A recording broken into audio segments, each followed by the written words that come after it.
There are moments in history when oppression becomes so familiar that it stops feeling like oppression at all. It becomes normal, expected, the way things simply are. The Israelites knew this feeling intimately. For 18 years they had bent their backs under Moabite rule. For 18 years they had watched their grain carried away in tribute wagons. For 18 years they had lowered their eyes when Moabite soldiers passed through their villages. 18 years is long enough for children to grow into adults who have never known freedom. Long enough for hope to become a dangerous luxury. Long enough for the memory of liberation to fade into stories told by the elderly. Stories that sound more like fairy tales with each passing season. But something changes when a people reach the edge of their endurance, when the weight becomes too much, when the silence finally breaks. This is the story of Ehud, a man history almost forgot, a left-handed member of the tribe of Benjamin who carried tribute to a king and returned with deliverance. His story appears in just 11 verses of the book of Judges chapter 3, 11 verses that contain an assassination, an escape, a rallying cry, and a military victory that would bring 80 years of peace.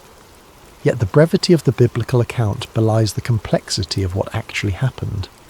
Behind those 11 verses lies a world of careful planning, extraordinary courage, and a moment of violence that would echo through generations. This is not a simple tale of good versus evil. It is a story about the cost of freedom, the nature of divine justice, and the unexpected vessels through which deliverance sometimes arrives. Tonight, we explore the rise and fall of King Eglon of Moab. We examine the 18 years of tribute and taxation that brought Israel to its knees. We analyse the strategic genius of a plan so audacious it could only have been attempted once. And we ask the questions that linger long after the story ends. How does deliverance come when oppression feels permanent? What does it mean when violence becomes the instrument of liberation?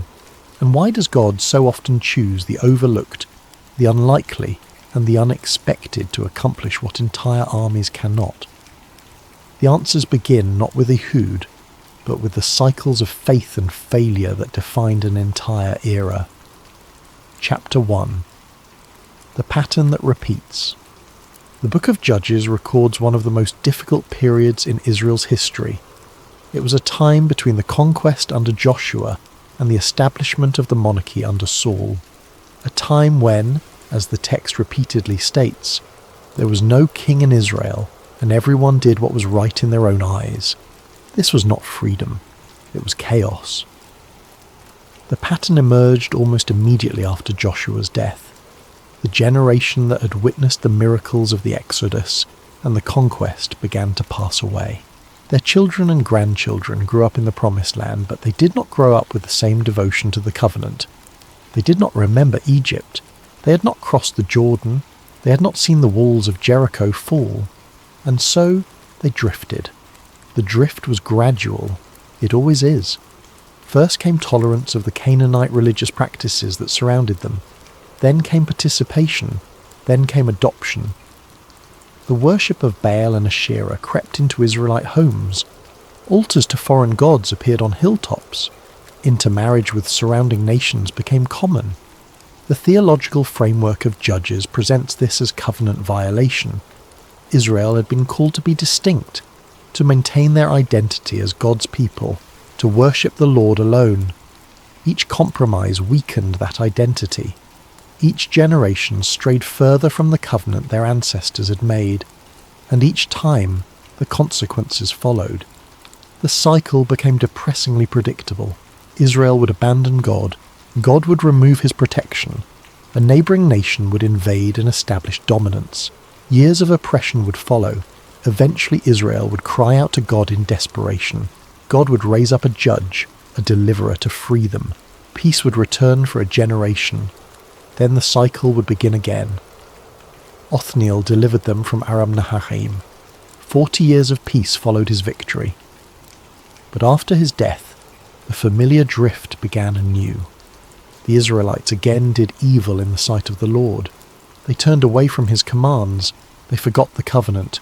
And so the Lord strengthened Eglon, king of Moab, against Israel. This detail is crucial. The text does not present Eglon as simply a powerful ruler who happened to invade. It presents him as an instrument of divine judgment. God strengthened him. God allowed his conquest. The oppression that would follow was not random geopolitical misfortune, it was consequence. But consequence, in the theological world of Judges, is never the final word. Consequence creates the conditions for repentance. Suffering turns hearts back toward God, and when genuine repentance occurs, deliverance follows. The question is never whether deliverance will come. The question is how long it will take for the people to cry out, and through whom deliverance will arrive when they finally do. Chapter 2. The king who conquered Jericho. Eglon, king of Moab, enters the biblical narrative as a figure of considerable power. Moab lay east of the Dead Sea, across the Jordan River from Israelite territory. Under normal circumstances, the Moabites and Israelites maintained an uneasy coexistence, neither strong enough to dominate the other. But these were not normal circumstances. God had strengthened Eglon, and the king moved to capitalize on Israel's spiritual disarray. He did not move alone. The text tells us that Eglon formed alliances with the Ammonites and the Amalekites. These were not casual partnerships. They were strategic military coalitions designed to maximize pressure on Israel from multiple directions. The Ammonites controlled territory to the northeast.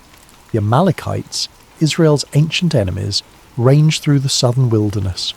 Together, this coalition could squeeze Israel between multiple fronts. The target they selected was highly symbolic: Jericho, the city of palms. Jericho held enormous psychological significance for Israel. It had been the first city conquered when Joshua led the people across the Jordan. Its walls had fallen without a single siege weapon, without battering rams or scaling ladders. The victory had been miraculous, a demonstration of divine power that set the tone for the entire conquest. Now those walls stood again, rebuilt in the years since Joshua's time, and Eglon took them. The capture of Jericho was more than a military achievement. It was a statement. The site of Israel's first great victory under God's leadership now served as the seat of their oppression. The place where God had demonstrated his power now housed the throne of their conqueror. Eglon established his palace there, in the rebuilt city.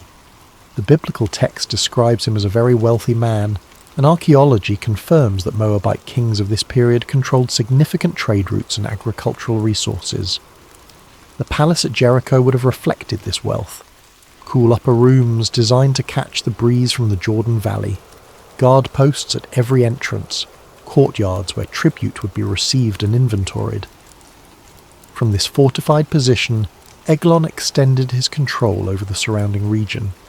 Israelite settlements that had once been free now found themselves under foreign administration. Moabite officials collected taxes. Moabite soldiers patrolled the roads. Moabite law governed disputes. The economic impact was immediate and severe. Ancient Near Eastern tribute systems were designed to extract maximum wealth while maintaining just enough economic activity to keep the tribute flowing. Farmers had to surrender a portion of every harvest. Shepherds lost sheep and goats from their flocks. Craftsmen saw their finest work requisitioned for the palace.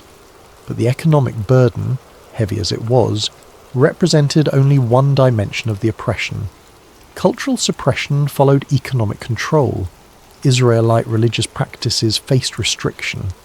Gathering for worship became difficult when movement was monitored. Maintaining distinct covenant identity became challenging when Moabite culture saturated daily life. Over time, this created a crisis of identity. What did it mean to be God's chosen people when they lived under foreign domination? What did it mean to trust in divine protection when no protection came? How could they claim a special relationship with the Lord when their conquerors seemed to prosper while they suffered? These questions had no easy answers, and so many stopped asking them. They accepted their situation, they paid their tribute, they kept their heads down and tried to survive. 18 years passed this way. 18 years of tribute wagons rolling toward Jericho loaded with grain and livestock and oil. 18 years of watching wealth flow out of their communities into Moabite coffers. 18 years of diminished hope and increasing resignation. Children born in the first year of Eglon's rule were now approaching adulthood, having known nothing but Moabite domination. The elderly who remembered independence were dying off. The collective memory of freedom was fading. This is how oppression becomes normal. Not through dramatic acts of violence, though those certainly occurred, but through the slow, grinding weight of years, through the gradual acceptance that this is simply how things are, through the death of imagination that anything could ever be different. But deep in the consciousness of a suffering people, something was stirring. The weight had become too much. The years had grown too long. The silence was about to break. Chapter 3. The cry that changes everything. The 15th year of oppression likely felt much like the 14th, the 17th much like the 16th. But somewhere in the 18th year something shifted. The biblical text offers no details about what triggered this shift. It simply states that the Israelites cried out to the Lord, but that simple statement contains profound theological weight. The cry represents a turning point, an acknowledgement that they cannot save themselves, a return to the covenant relationship they had abandoned. This was not a casual prayer. The Hebrew word used suggests intensity, desperation, a cry from the depths of anguish. This was the sound of a people at the end of their endurance, finally admitting they needed help beyond their own resources. We can imagine how this collective repentance might have emerged. Perhaps it began in individual households, a father praying over his starving children, a mother weeping over a tribute payment she could not afford, an elderly man remembering the days before Eglon and wondering if those days would ever return. These individual prayers would have joined together, in village gatherings, in whispered conversations at wells and marketplaces, in the shared recognition that they had strayed from God and that their suffering was connected to that straying. Repentance in the world of Judges is never portrayed as purely emotional.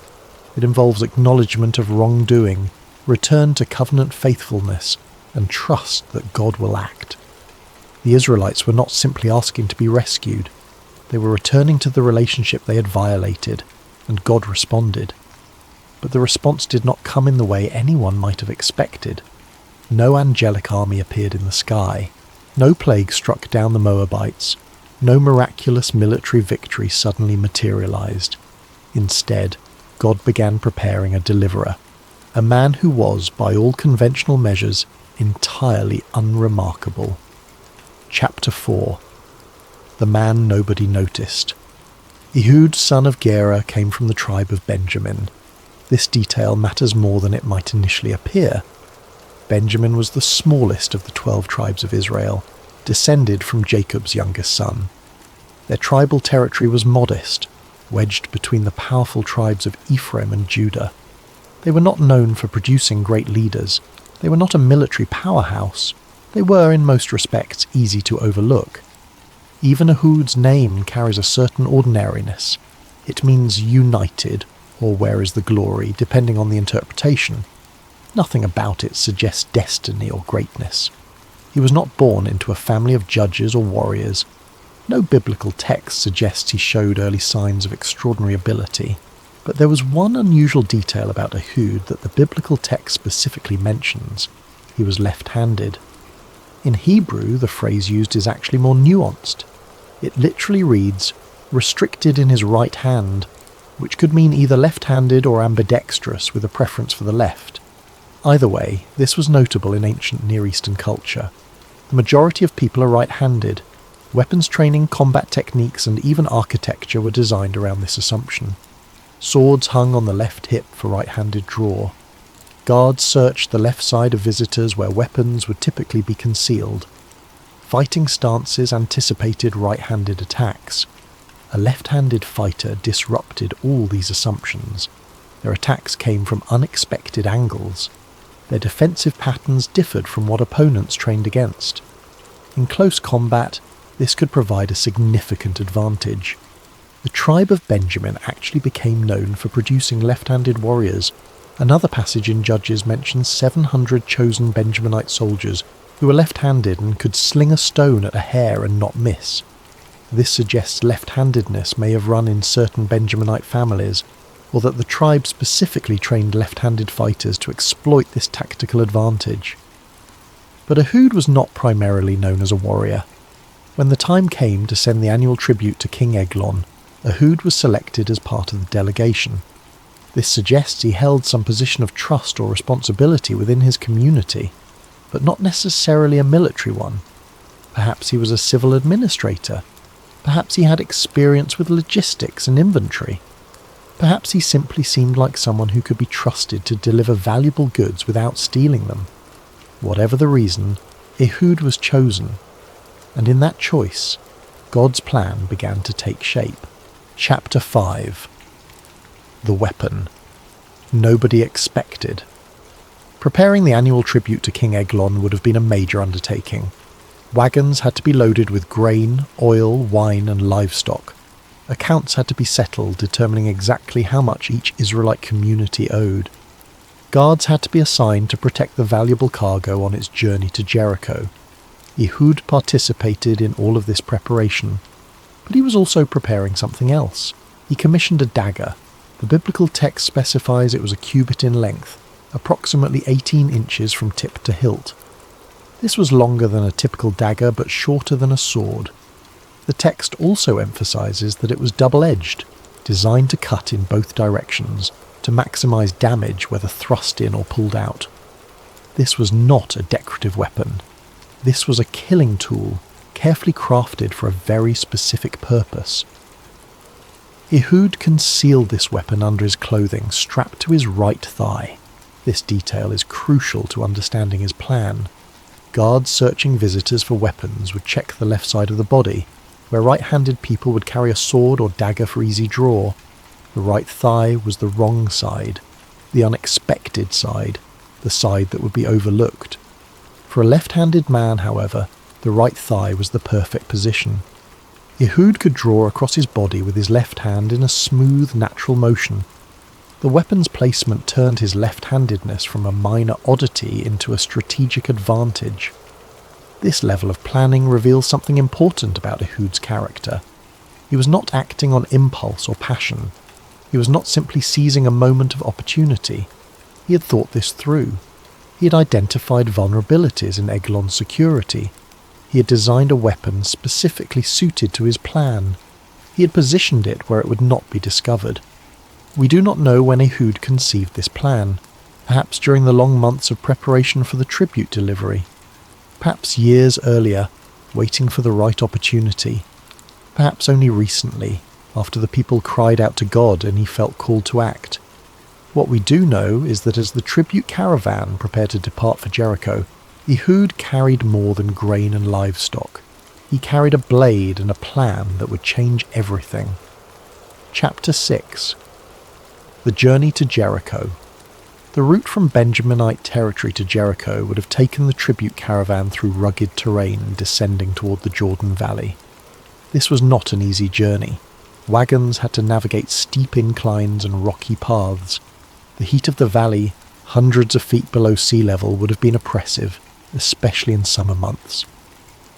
Ehud had time to think during this journey, time to review his plan, time to consider what he was about to do, time to feel the weight of the concealed dagger against his thigh.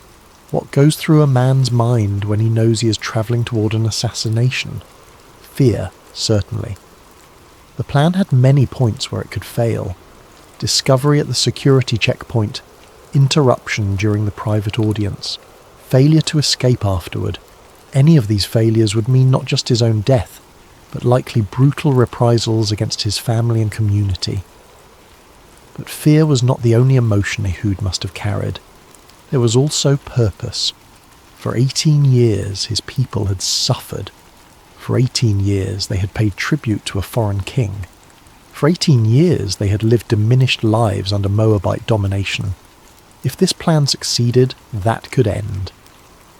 The theological framework of the story suggests Ehud understood himself as acting not merely from personal initiative, but as an instrument of divine deliverance.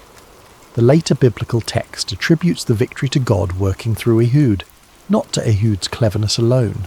Whether Ehud felt divine calling, sensed God's guidance, or simply recognized an opportunity and chose to act, his mission carried spiritual weight beyond mere political assassination. As Jericho came into view across the valley floor, Ehud would have seen the city walls rising from the plain. Somewhere within those walls sat King Eglon in his cool upper chamber, expecting nothing more than another routine tribute delivery. Another group of defeated Israelites bringing the wealth of their land to fill his treasury. He had no idea that this year would be different, that this particular delivery would be his last. Chapter 7. The Palace Security Protocol. Entering King Eglon's palace required passing through multiple layers of security. This was standard practice for ancient Near Eastern rulers, especially those governing conquered territories where assassination was always a risk. The tribute caravan would have been stopped at the outer gates. Guards would have inventoried the goods, checking them against expected quantities. Weapons would have been strictly prohibited beyond this point. Each member of the delegation would have been searched. This is where Ehud's concealed dagger faced its first test.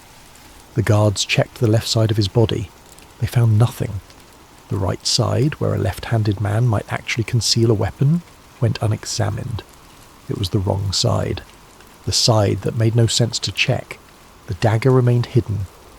Once cleared through security, the delegation would have been escorted into the palace compound.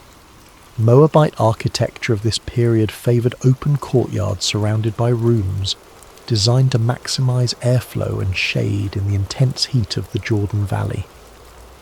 The king's audience chamber would have been located in an upper story, where breezes could circulate and provide relief from the temperature below. The tribute delivery itself would have been a formal ceremony. The goods were presented, inspected and acknowledged. Eglon would have received the delegation with the practiced detachment of a ruler who had watched this same scene repeat annually for 18 years. The Israelites bowed. They offered their tribute. They spoke the required formulas of submission. Ehud participated in all of this. He played his role perfectly. Just another tribute bearer. Just another defeated Israelite acknowledging Moabite supremacy. The ceremony concluded. The tribute was accepted. The delegation was dismissed. And here, Ehud made his move. Chapter 8. The Secret Message. After the formal presentation ended, Ehud accompanied the other tribute bearers as they began their journey home. They left the palace. They passed through Jericho. They travelled some distance toward Israelite territory. Then, at a place called the Stone Quarries near Gilgal, Ehud stopped. He sent the others ahead. He turned back toward Jericho alone. Why did he do this? The most practical reason is deniability and witness reduction. If the assassination succeeded and Ehud managed to escape, the other tribute bearers could honestly claim they had left before anything happened. They knew nothing of his plan. They were simply following his instructions to continue home while he returned for some additional business with the king. This also meant fewer potential obstacles during the escape. Ehud would not have to coordinate with or protect other members of the delegation. He could move quickly and independently. But returning alone also increased his personal risk dramatically. He would have no backup, no one to create distractions or help if things went wrong. Everything depended on the success of his deception and the effectiveness of his strike. Ehud approached the palace again. This time he was not part of a formal delegation. He was a single man requesting an audience. The guards recognized him from the earlier tribute delivery. He had just been cleared through security hours before.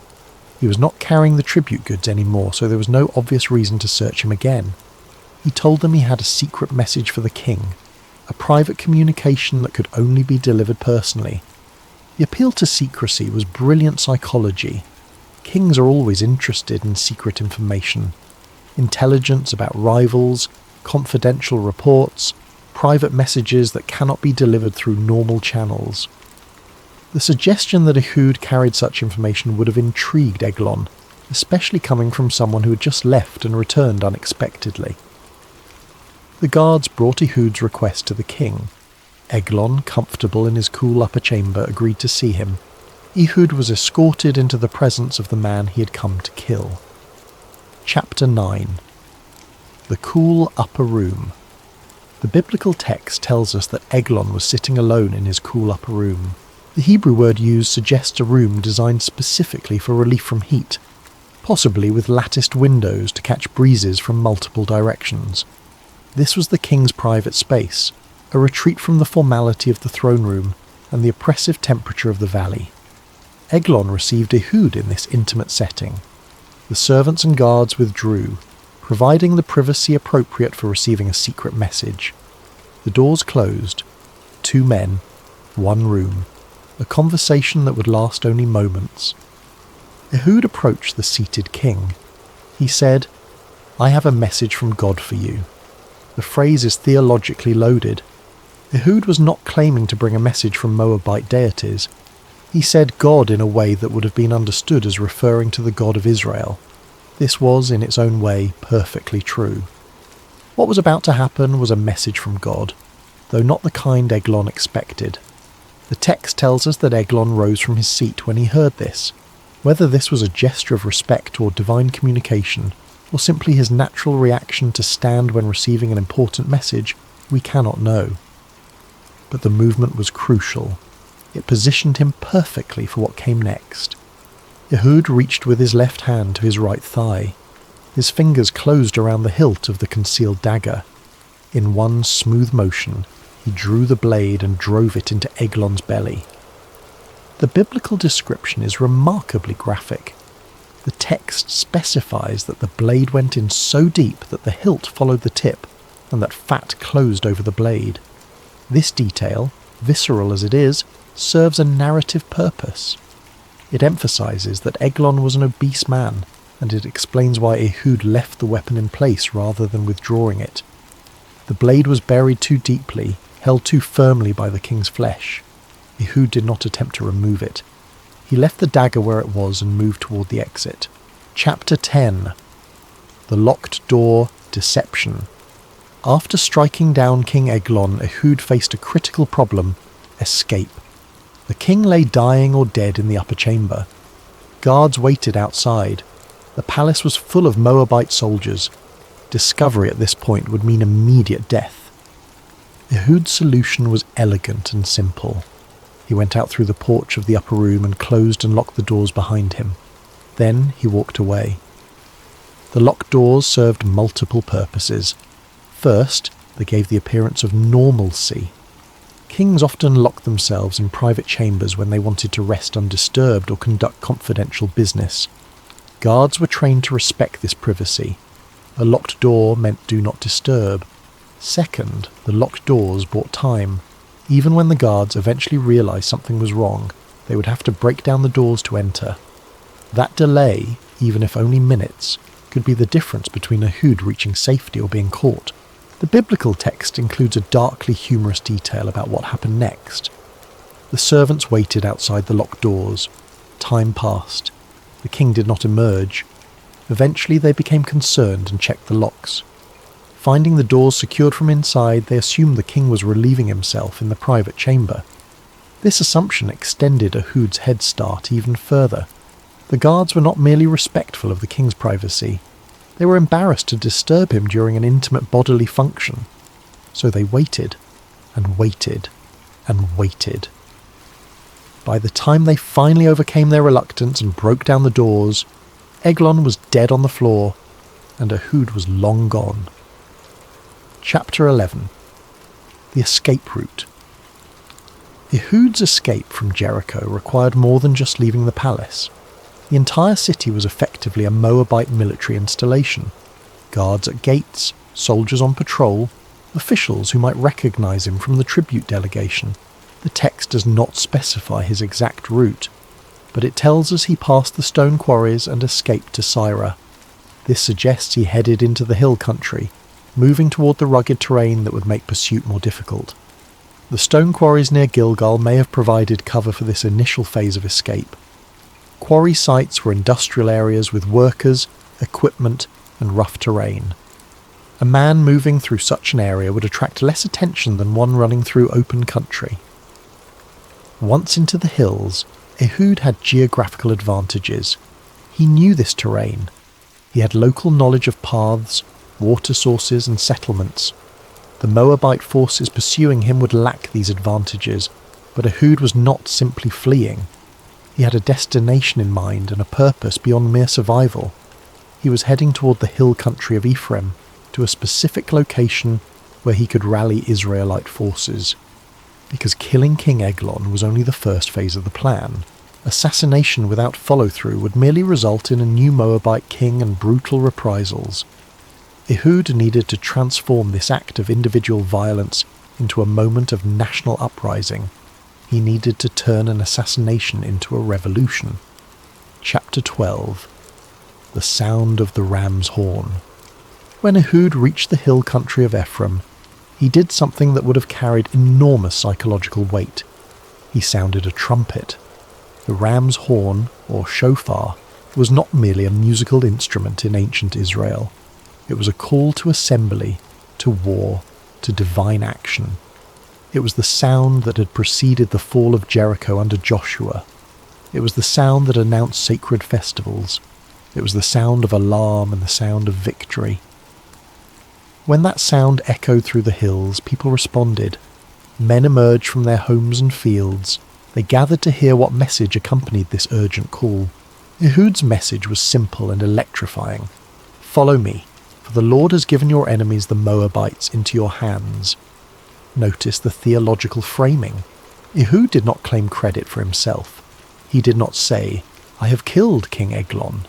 He said the Lord has given the Moabites into your hands. This was divine deliverance working through human agency. The response suggests careful preparation. Ehud did not randomly sound a trumpet and hope people would follow. He knew where to go. He knew who would respond.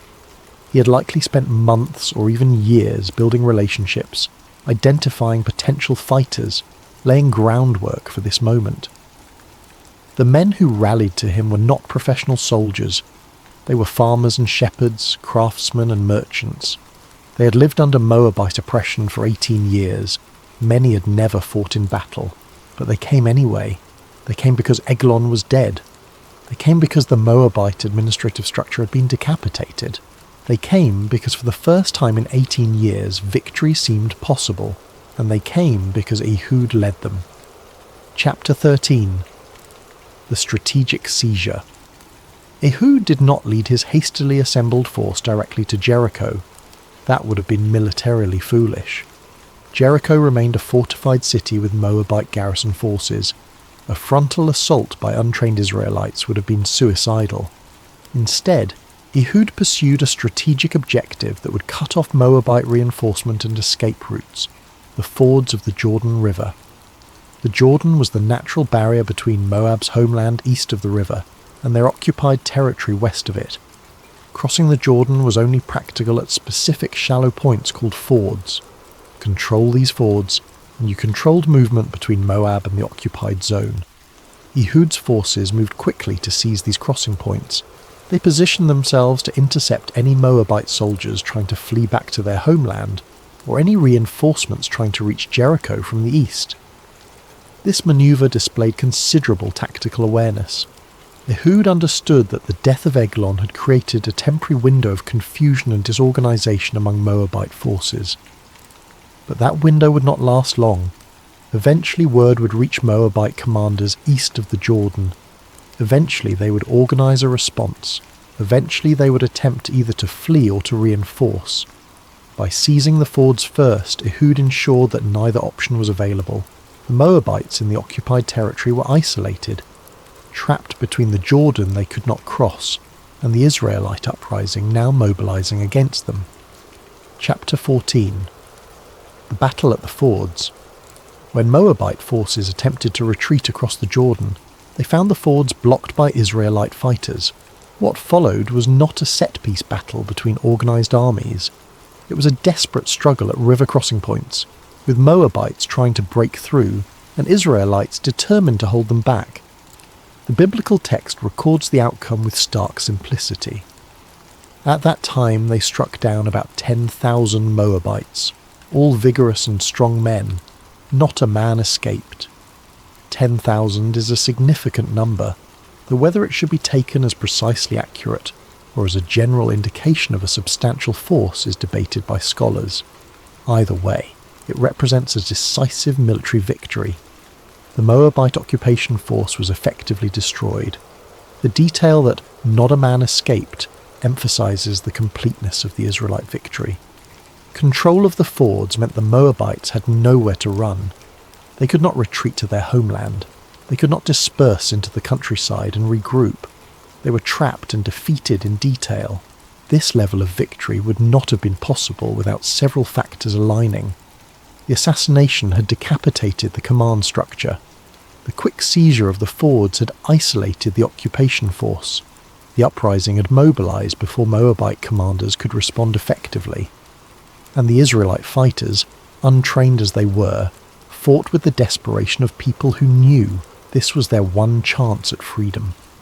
The theological interpretation embedded in the text attributes all of this to divine intervention. God had strengthened Eglon to oppress Israel as judgment.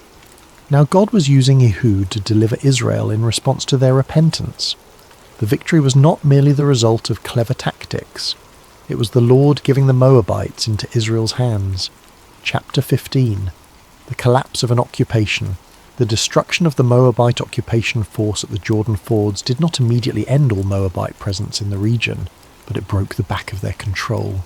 Without King Eglon, without their main military force, without secure lines of communication to their homeland, the remaining Moabite officials and soldiers found their position untenable. Some likely fled individually, abandoning their posts and attempting to reach Moab however they could. Others may have surrendered or sought asylum with local populations. The biblical text does not detail their fate, focusing instead on the larger narrative of Israel's deliverance. What is clear is that the administrative apparatus of occupation collapsed. The tribute collection system ended. The Moabite officials who had governed Israelite settlements disappeared. The soldiers who had patrolled the roads withdrew or were killed. For the first time in 18 years, Israelites did not have to pay tribute. They did not have to submit to foreign governors. They did not have to watch their wealth flow toward Jericho. The psychological impact of this liberation would have been profound. People who had never known freedom as adults experienced it for the first time. Families that had planned their lives around tribute obligations suddenly had resources for their own use. Communities that had existed under constant surveillance could gather and worship without restriction. But liberation also brings challenges. The power structures that had governed daily life for nearly 2 decades were gone. New systems had to emerge. Questions of leadership, resource distribution, and security had to be addressed. In many liberation movements throughout history, this transition period proves chaotic and sometimes violent. Different factions compete for power. Old scores are settled. The absence of the oppressor creates a vacuum that various groups rush to fill. The biblical text, however, indicates a remarkably smooth transition, and the reason for that smooth transition was the length of the peace that followed. Chapter 16. 80 years of rest. After the defeat of Moab, the text tells us, the land had rest for 80 years. This is one of the longest periods of peace recorded in the book of Judges. Only the 40 years of rest after Gideon's victory approaches this duration. 80 years is more than a lifetime. It represents 3 or 4 generations. Children born after the victory would live their entire lives, grow old, and die without experiencing foreign occupation. Their children would have children who would grow to adulthood in peace. This extended peace suggests that the victory over Moab was decisive enough to establish stable conditions. Moab did not attempt to reconquer the territory. No other neighbouring power moved in to fill the vacuum. Israel maintained enough cohesion and strength to deter external threats. But the text attributes this peace not merely to military victory or strategic positioning. It attributes it to the rest God gave the land after deliverance. The peace was part of the pattern established throughout Judges. Oppression leading to repentance, leading to deliverance, leading to rest. What happened during those 80 years? The biblical text provides no details, no stories of heroic deeds or dramatic events, just rest. And perhaps that is precisely the point. Peace is often historically invisible. Historians focus on wars, revolutions, upheavals, the quiet years when farmers tend their fields, when children grow up safely, when communities thrive without drama. These years leave few records. They produce no dramatic narratives. But they are the goal. All the struggle, all the sacrifice, all the violence, it all aims toward these quiet years, the 80 years when Israel could simply exist without oppression. Of course, the pattern of Judges suggests this peace did not last forever. The book of Judges continues with more cycles of disobedience, oppression, and deliverance. The 80 years eventually ended.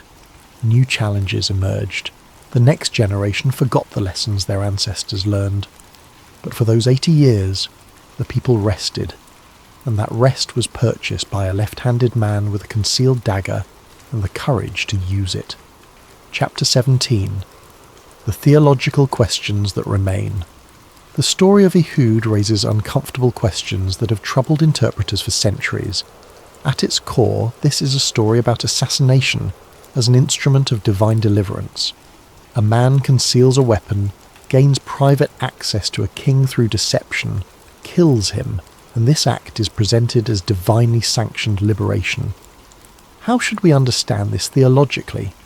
The ancient Israelite perspective viewed Ehud as a hero, a judge raised up by God to deliver his people. The inclusion of this story in Scripture, its preservation and transmission across millennia, suggests it was understood as a righteous act within its context. But modern readers, operating from different ethical frameworks, often find the violence disturbing. Assassination, deception, and targeted killing raise moral questions that do not have simple answers. Some interpreters emphasize the unique historical context. Israel was an oppressed nation without conventional military means to resist. Eglon was not merely a foreign king, but an oppressor whose rule caused genuine suffering. The assassination was not personal revenge, but an act of resistance against tyranny. Others point to the pattern of divine judgment and deliverance throughout Judges. Eglon's rule was itself presented as divine judgment on Israel's disobedience. Ehud's action was the divinely appointed means of ending that judgment when the people repented. The violence, while real, served redemptive purposes within God's larger plan for his people. Still others struggle with the idea of God using violence at all, seeing tension between the God of judges who strengthens oppressors and raises up violent deliverers, and the God revealed in Jesus who teaches enemy love and non-violent resistance. These tensions cannot be easily resolved. Scripture itself does not offer simple explanations. It presents the story, attributes Ehud's success to God's action, records the 80 years of peace that followed, and moves on to the next cycle. Perhaps the discomfort we feel when reading this story is appropriate. Perhaps we are meant to wrestle with questions about violence and deliverance, justice and revenge, divine sovereignty, and human agency. Chapter 18. The Pattern of Unlikely Deliverers. One consistent theme throughout the book of Judges is God's choice of unexpected deliverers. Ehud was left-handed from the smallest tribe. Deborah was a woman in a patriarchal society. Gideon was the weakest member of the weakest clan. Jephthah was the son of a prostitute, rejected by his family. Samson was undisciplined and motivated more by personal vengeance than national deliverance. None of these judges fit the profile of ideal leaders. None came from positions of power or privilege. None seemed destined for greatness based on conventional measures. This pattern appears to be deliberate. The theology of Judges repeatedly emphasizes that deliverance comes from God, not from human strength or wisdom. By choosing unlikely deliverers, the text underscores that the victories belong to God rather than to naturally gifted human leaders. Ehud exemplifies this pattern. His left-handedness, a minor physical detail, becomes the key to his success. His lack of military background does not disqualify him, because the victory does not depend on professional military skill. His tribal origin from Benjamin, far from being a disadvantage, positions him perfectly to act when the opportunity arises. This theme resonates throughout biblical literature. God chooses the younger son over the elder. the small nation over the empire, the shepherd over the warrior, the virgin over the powerful, the unexpected over the obvious. The theological point is clear. God's power is demonstrated most clearly when human resources are inadequate, when success obviously could not have come from natural advantages or human strength alone. For the original audience of judges, living in circumstances of weakness and vulnerability, this would have been an enormously encouraging message. They did not need to be strong, wealthy, numerous, or naturally gifted. They needed to be faithful.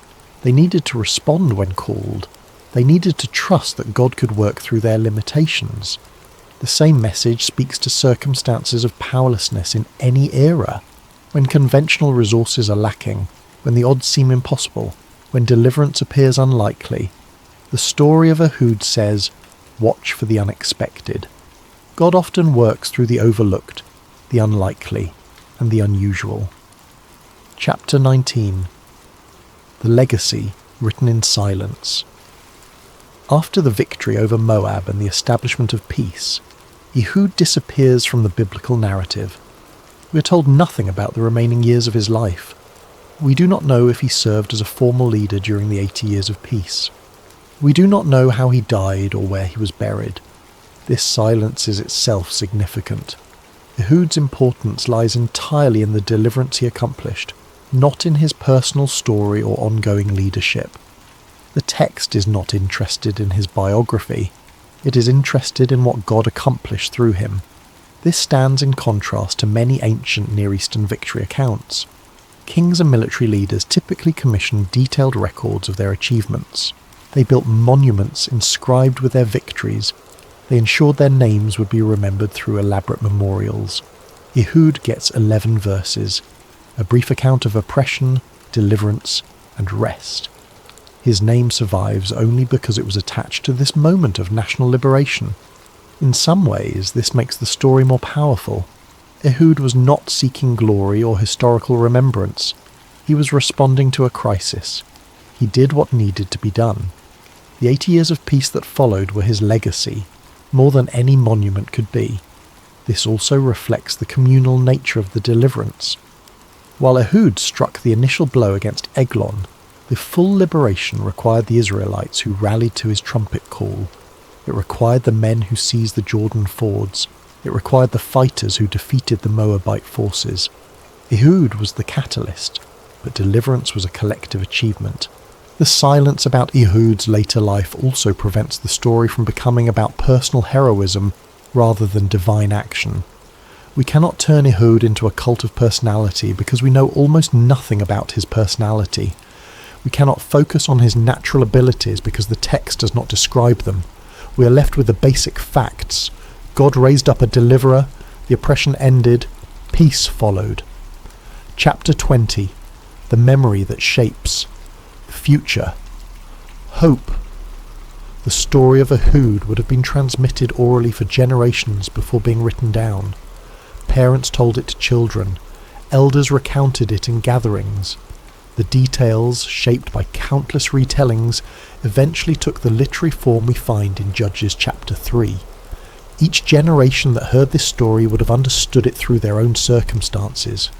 During peaceful times, it served as a reminder of past dangers and God's faithfulness in delivering from them. During times of oppression, it became a source of hope that deliverance was possible even from seemingly impossible situations. The story would have carried particular power for communities experiencing foreign domination. Knowing that their ancestors had once been freed from 18 years of Moabite rule would have suggested that current oppression, however severe, was not the final word. God had delivered before. God could deliver again. The specifics of Ehud's method, the concealed weapon and the assassination, would have resonated with people who understood the dynamics of asymmetric resistance. When conventional military options are unavailable, unconventional methods become necessary. When open confrontation is impossible, strategic deception becomes a tool of liberation. But the story also contained a warning embedded in the larger pattern of Judges. The deliverance Ehud accomplished, dramatic as it was, did not permanently solve Israel's problems. The 80 years of peace eventually ended. New cycles of disobedience and oppression followed. Freedom required ongoing faithfulness, not just a single dramatic act of deliverance. This meant that hearing the story of Ehud should provoke both encouragement and examination. Encouragement that God delivers his people. Examination about whether they were maintaining the covenant faithfulness that made such deliverance possible. Chapter 21. The Archaeological Silence. Unlike some biblical narratives, the story of Ehud leaves little archaeological footprint. We have no Moabite records confirming King Eglon's existence or describing his conquest of Israelite territory. We have no inscriptions commemorating the battle at the Jordan fords. We have no physical evidence of the tribute system or the occupation administration. This silence does not mean the events did not occur. Ancient records are fragmentary, especially from this period.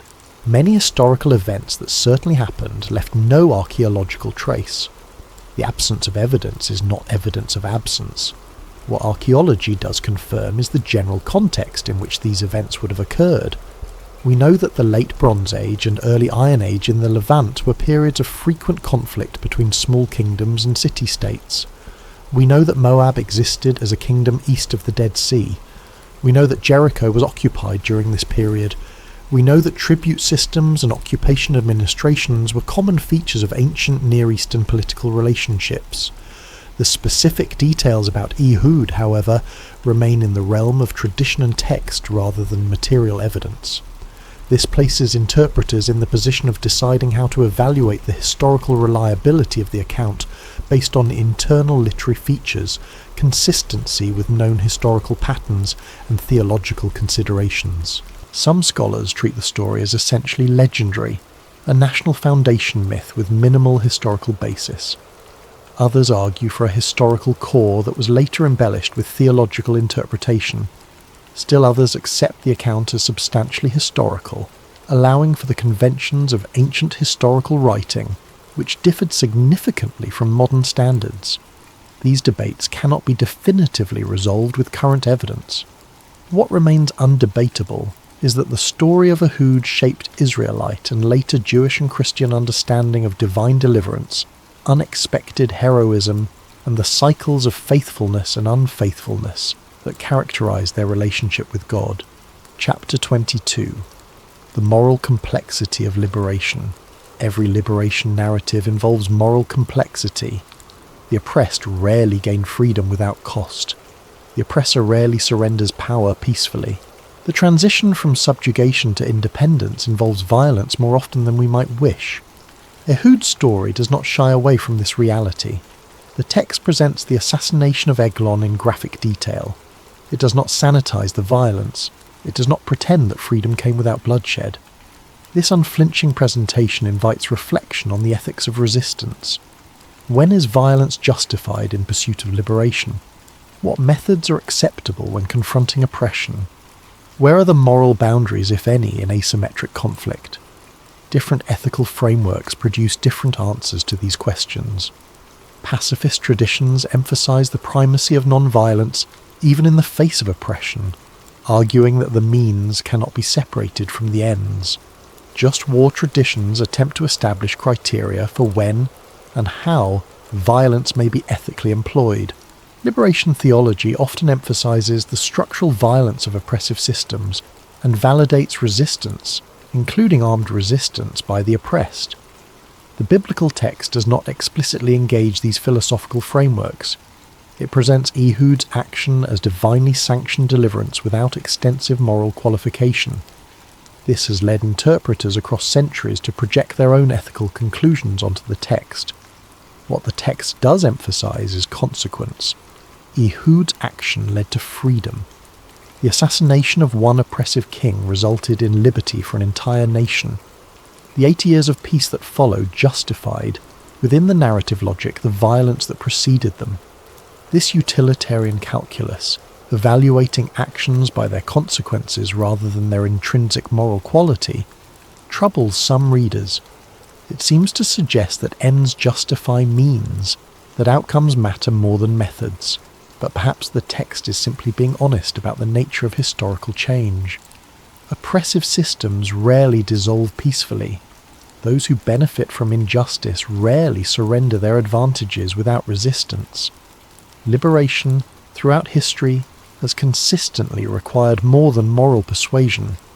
Ehud's story reminds us that freedom often has a price measured in blood. Chapter 23. The question of divine command. Central to the moral evaluation of Ehud's action is the question of divine command. The text presents Ehud as a judge raised up by God to deliver Israel. His action, while violent, operates within a theological framework where God initiates deliverance in response to the people's repentance. This raises profound questions about the relationship between divine command and moral action. If God commands or sanctions something, does that make it morally right? Can actions that would otherwise be wrong become right when divinely commanded? The philosophical problem of divine command ethics has occupied theologians for millennia. The Euthyphro dilemma, articulated by Plato, asks whether things are good because God commands them, or whether God commands them because they are good. Is morality independent of God's will, or is it constituted by God's commands? Applied to Ehud's story, this question becomes concrete. Was assassinating Eglon right because God raised up Ehud to do it? Or did God raise up Ehud because assassinating Eglon was the right thing to do given the circumstances? Different theological traditions answer differently. Divine command theory argues that God's commands define moral obligation. An action becomes right when God commands it, regardless of its inherent qualities. Natural law approaches suggest that God commands what is intrinsically good, making divine commands align with moral truth rather than creating it. The biblical text itself does not philosophize about these questions. It operates from an assumed theological framework where God's sovereignty over history is taken for granted. Within that framework, Ehud's action is validated by its divine appointment and its liberating consequences. For modern readers trying to apply this story, the question becomes whether similar violence could be justified today by claiming divine sanction. History is full of examples of people committing terrible acts while claiming to do God's will.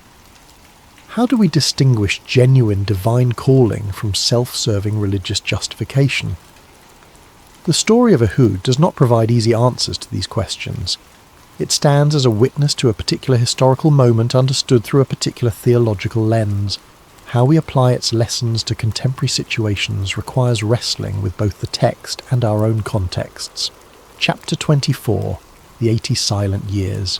Let us return to those 80 years of peace. The text gives them only a single sentence, but they represent the entire point of Ehud's violent action. They are what the assassination purchased. They are the outcome that validates everything that came before. Imagine being alive during those years. You were born after the Moabite occupation ended. You grew up hearing stories about the tribute payments and the oppression, but you never experienced them yourself. Your parents talk about King Eglon and the day Ehud sounded the trumpet, but these are historical events to you, not living memories. You plant your fields without fear that foreign soldiers will confiscate your harvest. You raise your family without worrying about tribute obligations. You worship God without restriction or surveillance. Life is not perfect, but it is peaceful. You have what your parents' generation fought for, freedom to live without oppression. This is what peace looks like, not dramatic, not historically notable, just ordinary life proceeding generation after generation without catastrophic interruption. The farmers who planted and harvested year after year during those 80 years were not heroes.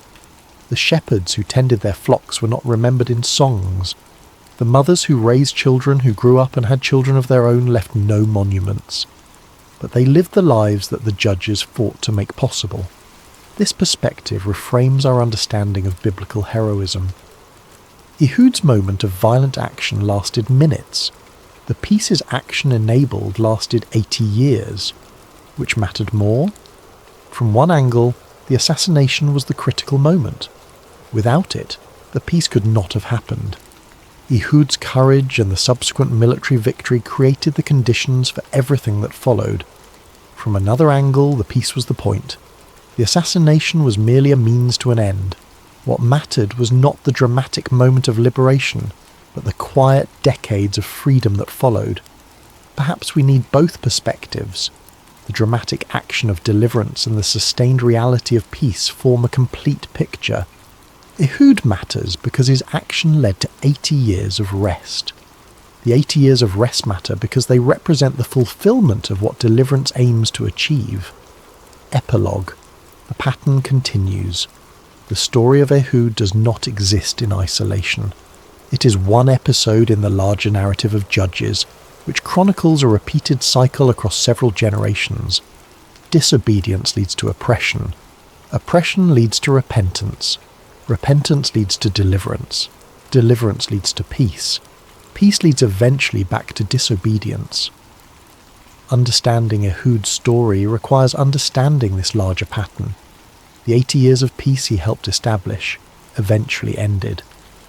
The next generation, or the generation after that, drifted away from covenant faithfulness. New oppression followed. New judges arose to deliver. The cycle continued. This repetition might seem discouraging. Why does Israel keep failing? Why does each generation have to relearn the same lessons? Why doesn't deliverance produce lasting transformation? But perhaps the repetition itself contains a message. Human communities are not perfectible. Each generation faces the same fundamental choices about faithfulness and identity. Each generation must decide whether to maintain covenant relationship with God or drift into cultural accommodation and religious syncretism. The judges are not meant to be perfect heroes who solve all problems permanently. They are meant to be instruments of divine grace in particular moments of crisis.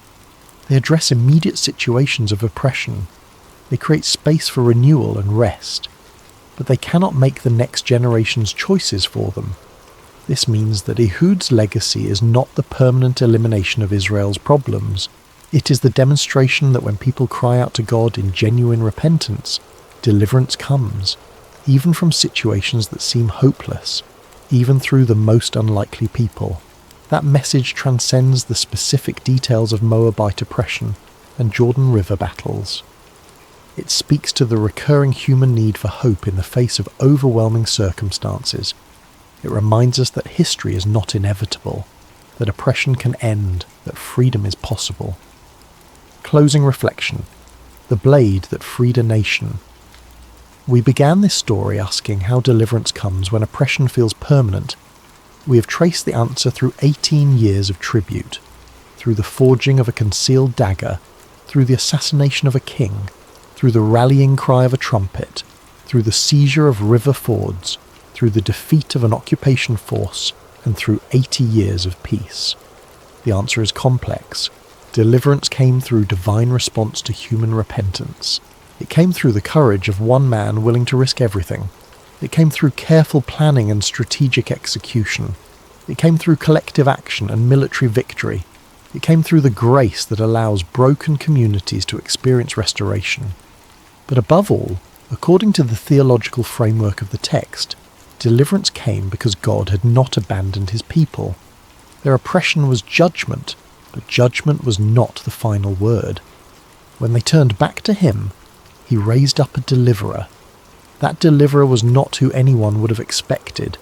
Not a military commander, not a powerful leader, not someone from a prominent tribe.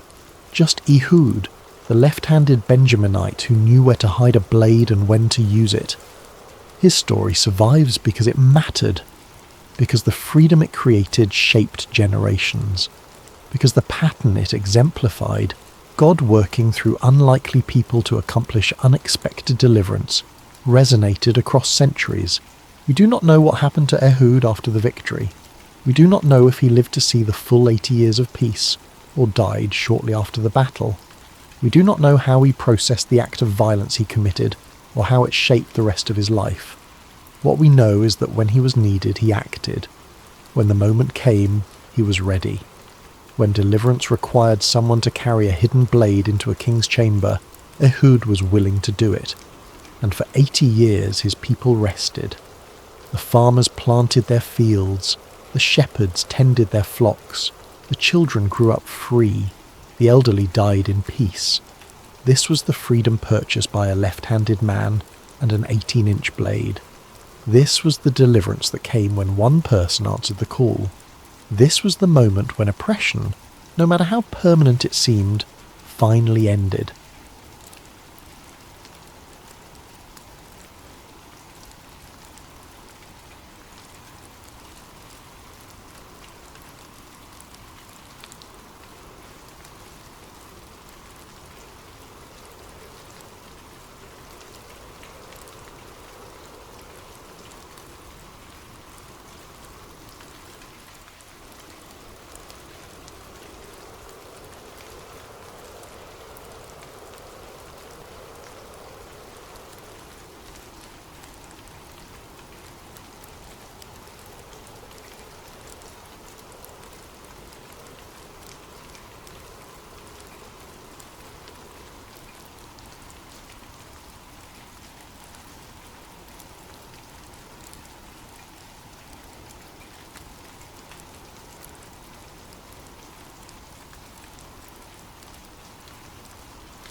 Before we begin tonight's story, I want to take just a moment to say thank you.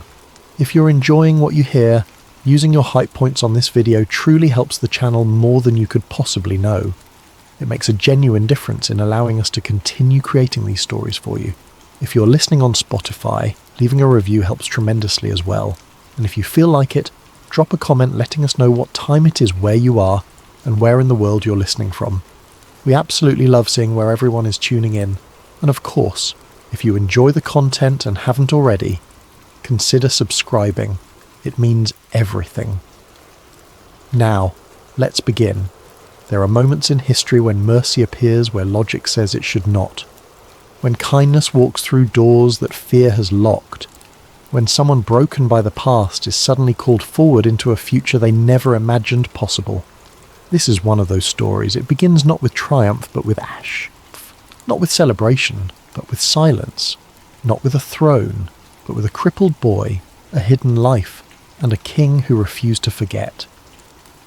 Grace often arrives where shame has settled in, and in ancient Israel, during the blood-soaked years following civil war, grace arrived at a table set for the forgotten.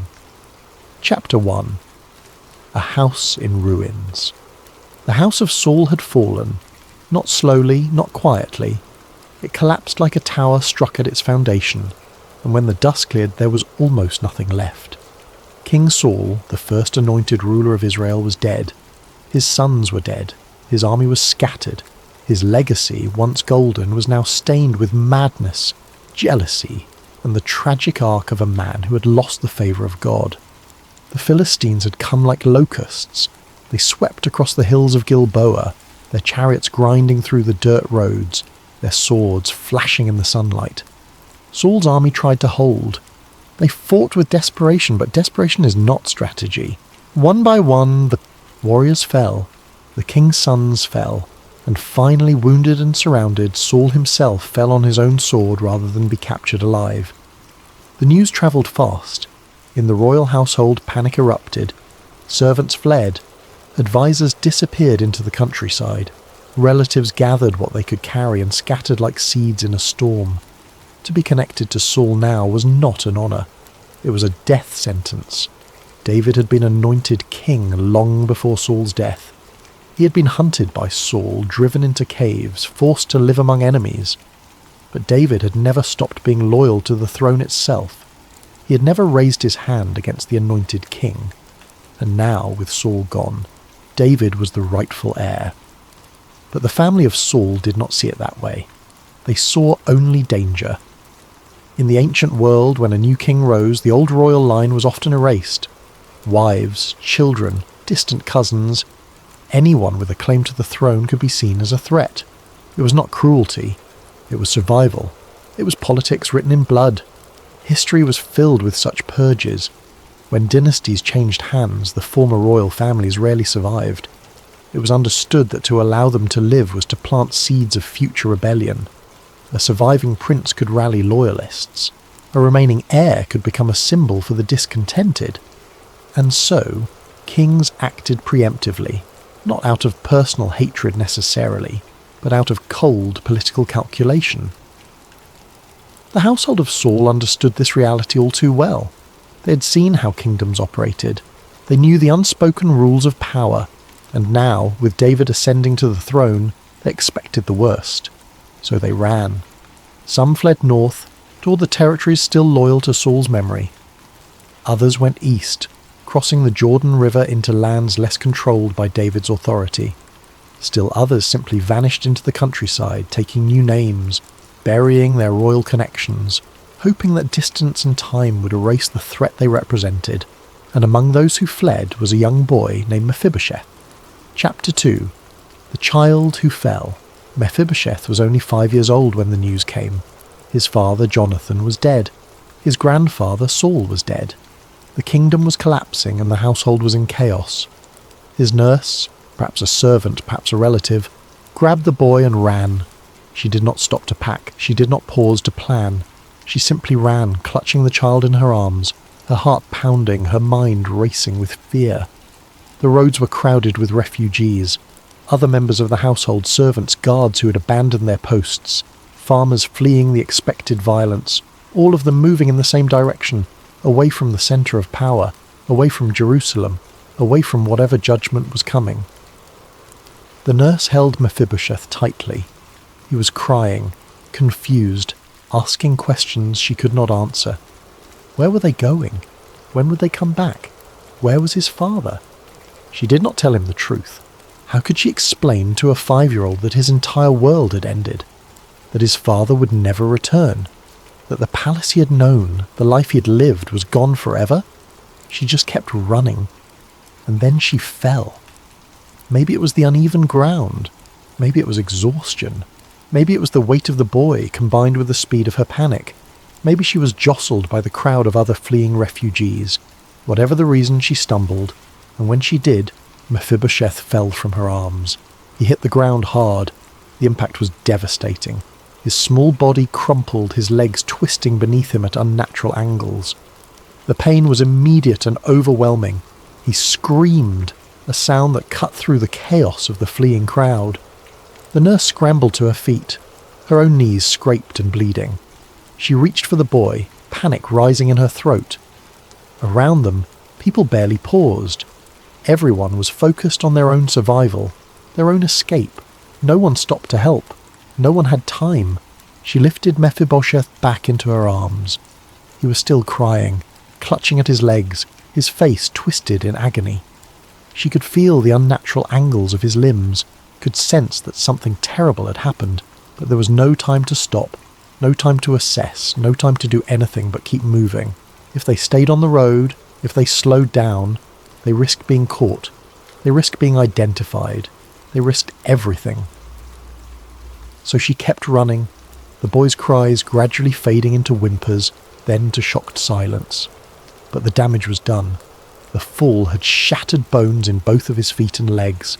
In a world without modern medicine, without proper surgical intervention, without even basic understanding of how to properly set complex fractures, the injuries healed poorly. The bones knit together crookedly, the tendons shortened, the muscles atrophied. By the time they reached safety, weeks later, in a distant town far from Jerusalem, it was clear that Mephibosheth would never walk normally again. His legs, broken and improperly healed, left him crippled. In a world where strength and mobility determined status, where a man's ability to fight or work defined his worth, Mephibosheth was marked from that moment forward. He would not be a warrior like his father. He would not lead armies like his grandfather. He would not stand tall in the courts of kings. He would be the crippled son of a dead prince. hidden away in a forgotten town, living in the shadow of a family that no longer existed. Chapter 3. Living in hiding. The years passed slowly in Lo-Debar. The name itself means no pasture. It was a place of barrenness, a town on the edge of civilization where people went when they had nowhere else to go. It was dry, distant, and unremarkable. The kind of place you could disappear into and never be found. And that was exactly what Mephibosheth did. He lived quietly in the household of Machir, son of Amiel. Machir was a man of some means, enough to take in, the displaced grandson of a king, enough to provide shelter and food. But it was not charity born of sentimentality. It was obligation. It was loyalty to the memory of Saul and Jonathan. And perhaps it was also insurance.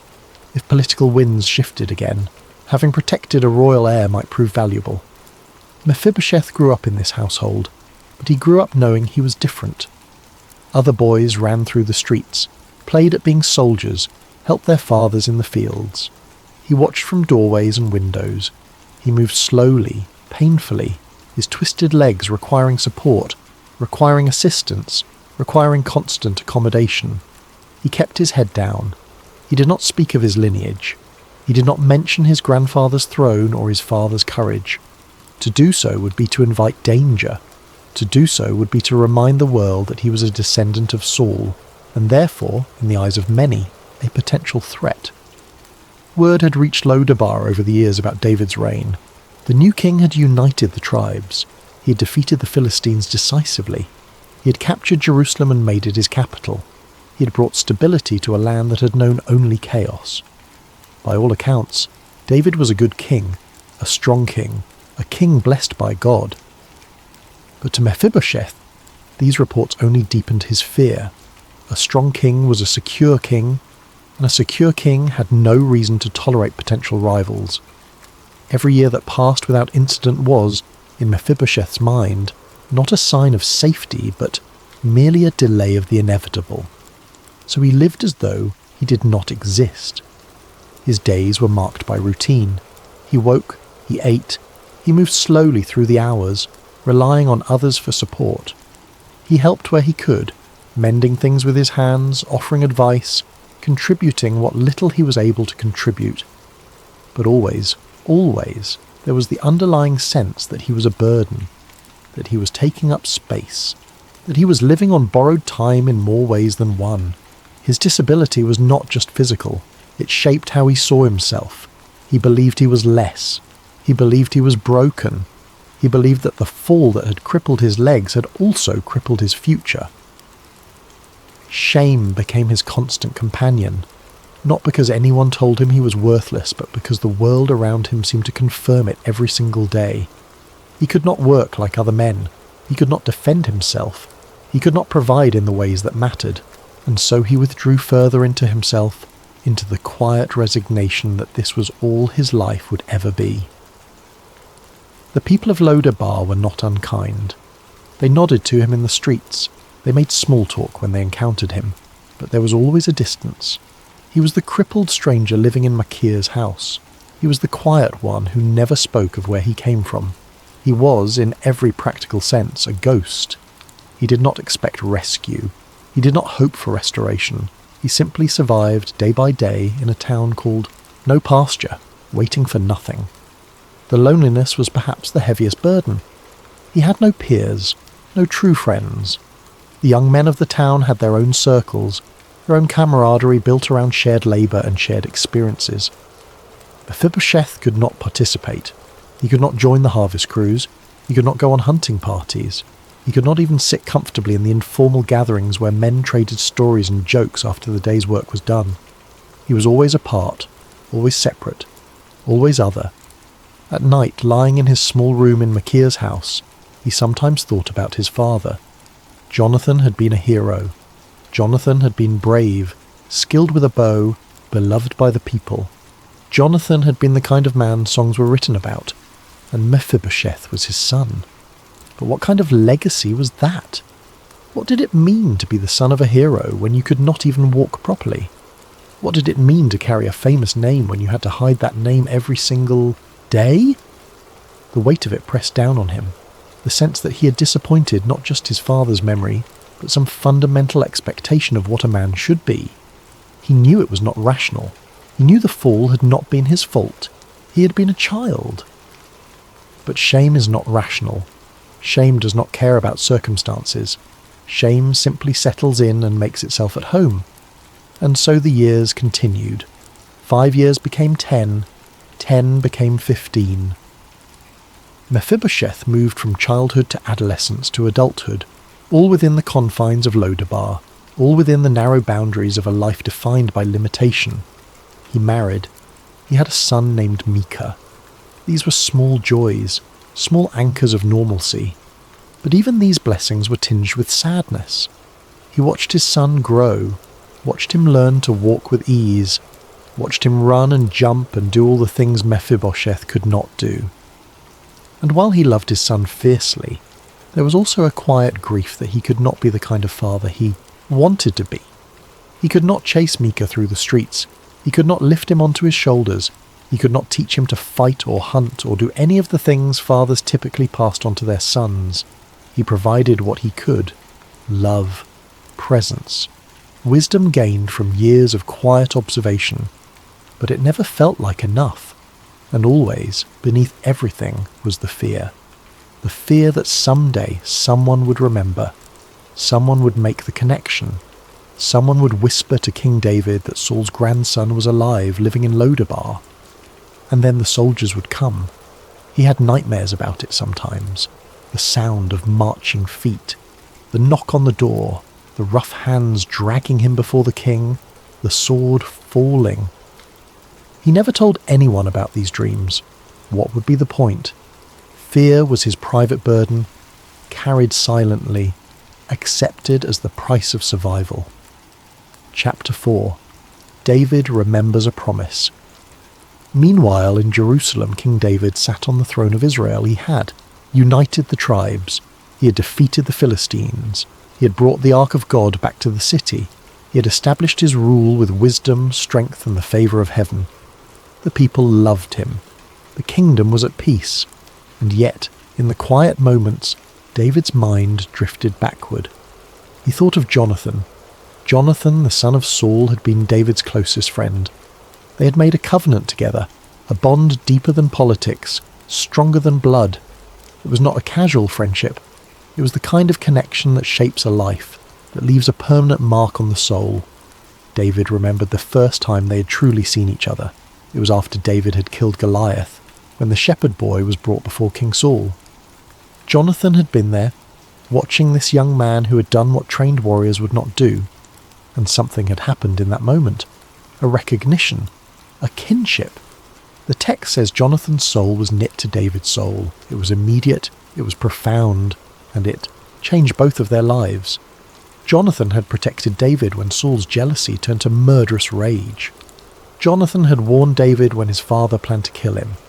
Jonathan had risked his own safety, his own relationship with his father, his own claim to the throne, all to keep David alive. They had made a covenant. They had sworn before God that their loyalty to each other would extend to their descendants, that no matter what happened, no matter how politics shifted, they would protect each other's families. And then Jonathan had died. David had mourned deeply. He had written a lament, one of the most beautiful expressions of grief in all of Scripture. How the mighty have fallen, he had written. I am distressed for you, my brother Jonathan. Very pleasant have you been to me. Your love to me was extraordinary, surpassing the love of women. But mourning is not the same as remembering.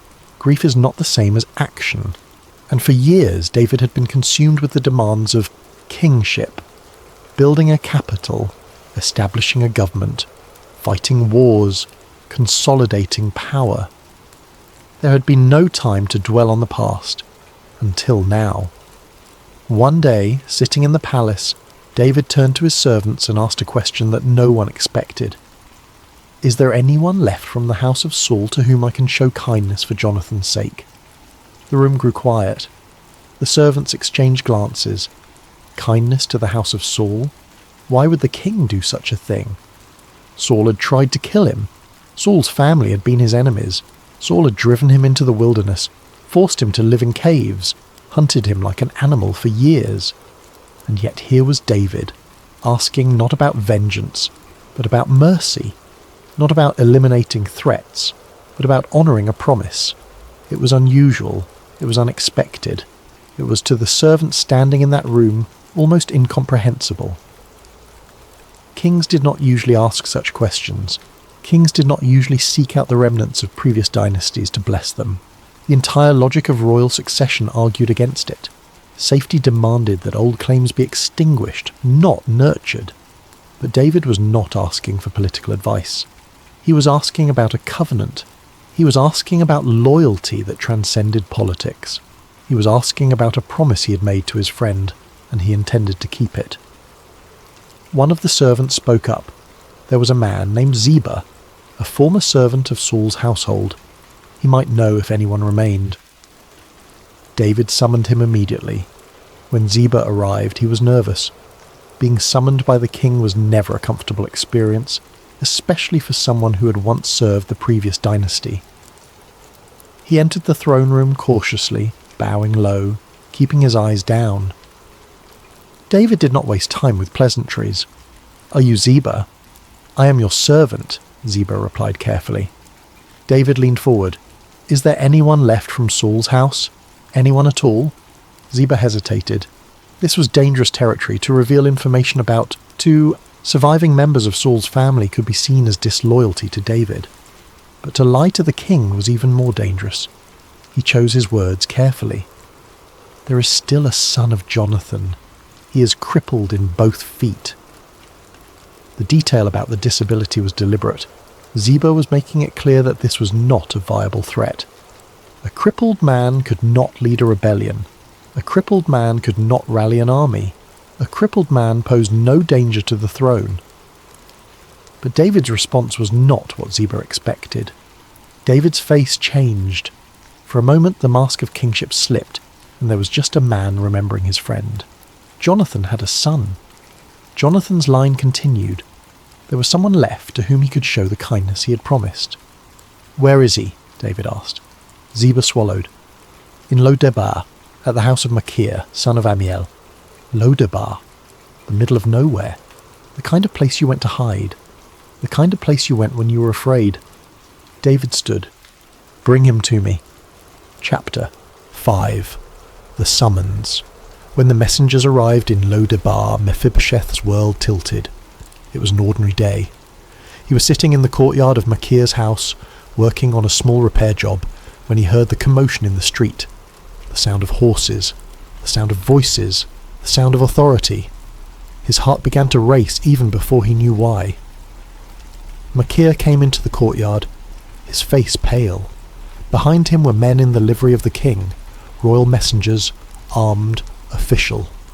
They had come. After all these years, after all this time, they had finally come. "Mephibosheth, son of Jonathan," one of the messengers asked formally. He could not speak. He could barely breathe. He managed a nod. "You're summoned to Jerusalem, to appear before King David." The words hung in the air. Summoned. Jerusalem. King David. This was it. This was the moment he had feared his entire life. David had finally remembered. David had finally decided to finish what political necessity demanded. The last living son of Jonathan, the last thread connecting the house of Saul to the throne, was being called in to be removed. Machir tried to interject. "Perhaps there has been a mistake. Perhaps." "There is no mistake," the messenger said firmly. "The king has called for him. We leave tomorrow." That night Mephibosheth barely slept. He said goodbye to his wife, to his son. He tried to be brave, tried to hide his fear, but they could all see it. They all knew what this meant. His wife held him and wept. "Maybe it will be all right," she whispered. "Maybe the king means no harm." But they both knew she was trying to convince herself as much as him. In the morning the messengers were ready. They had brought a cart for him, understanding that he could not travel on horseback. Even this small accommodation felt ominous. They were making sure he arrived. They were making sure he could not escape. The journey to Jerusalem was long and humiliating.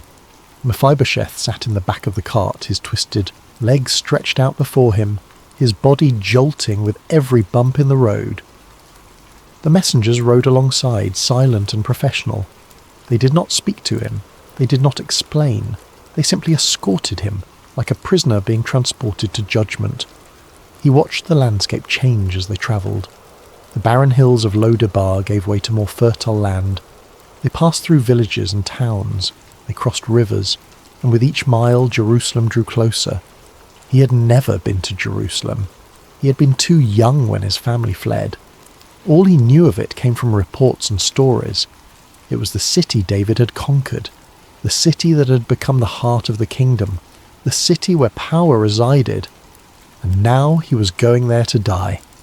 At night when they camped, he lay awake staring at the stars. He thought about his father. He wondered if Jonathan would be ashamed of him. He wondered if his father had imagined in those final moments on the battlefield that his son would end up like this, crippled, afraid, summoned to an execution. He thought about his own son, Micah. What would become of the boy? Would the king's vengeance extend even to the next generation? Or would Micah be spared because he was too young, too insignificant to matter? These thoughts circled endlessly, offering no comfort, no resolution. As they approached Jerusalem, the roads became more crowded. Merchants travelling to the capital, pilgrims coming to worship, soldiers on patrol. The city itself rose before them, walls gleaming in the sunlight, gates standing open but guarded. They passed through without incident. The messengers clearly had authority. Guards nodded them through, and then they were inside, moving through streets Mephibosheth had only imagined, heading toward the palace. When he finally arrived at the palace, the weight of the moment crushed him.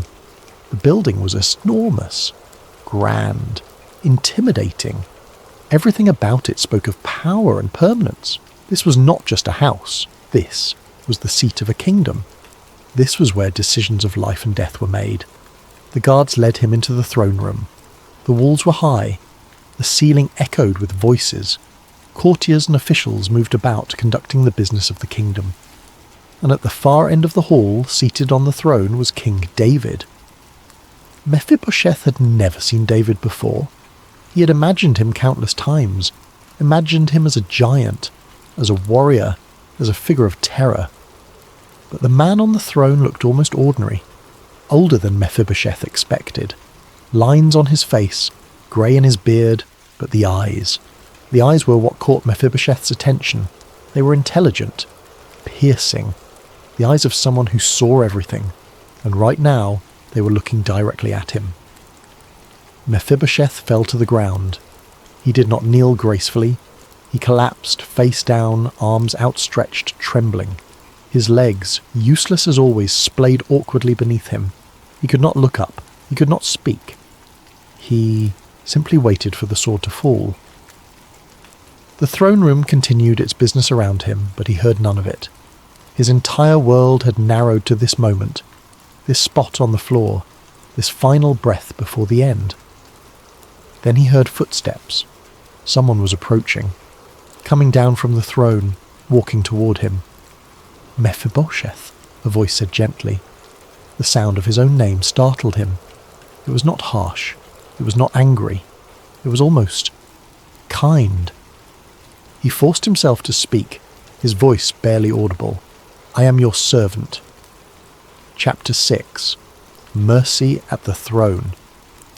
David stood before the prostrate man and felt a wave of emotion he had not anticipated. This was Jonathan's son, the boy Jonathan had loved, the child Jonathan had held. And now, here he was, broken, terrified, expecting death. David's mind flashed back to conversations with Jonathan. His friend had spoken of his son sometimes, in the brief moments of peace between battles. Jonathan had loved the boy fiercely, had wanted so much for him, had dreamed of the kind of man he might become, and now, because of politics and fear and the cruel mathematics of power, that boy had grown up in hiding, believing himself to be hunted. David's heart broke. "Do not be afraid," he said. Mephibosheth's body tensed at the words. Do not be afraid. How could he not be afraid? He was the grandson of Saul. He was the last living reminder of a dynasty that had fallen. He was a threat, whether he wanted to be or not. But David continued, his voice steady and warm. "I will show you kindness for the sake of your father, Jonathan." Mephibosheth's mind struggled to process the words. Kindness? For Jonathan's sake? Was this some kind of trick? Some cruel joke before the execution? David kept speaking, and with every word the impossible became real. "I will restore to you all the land that belonged to your grandfather Saul, all the fields, all the property. It is yours again, and you will always eat at my table." The throne room seemed to spin. Mephibosheth's thoughts tumbled over each other, unable to form coherence. Not execution, not exile, not even tolerance.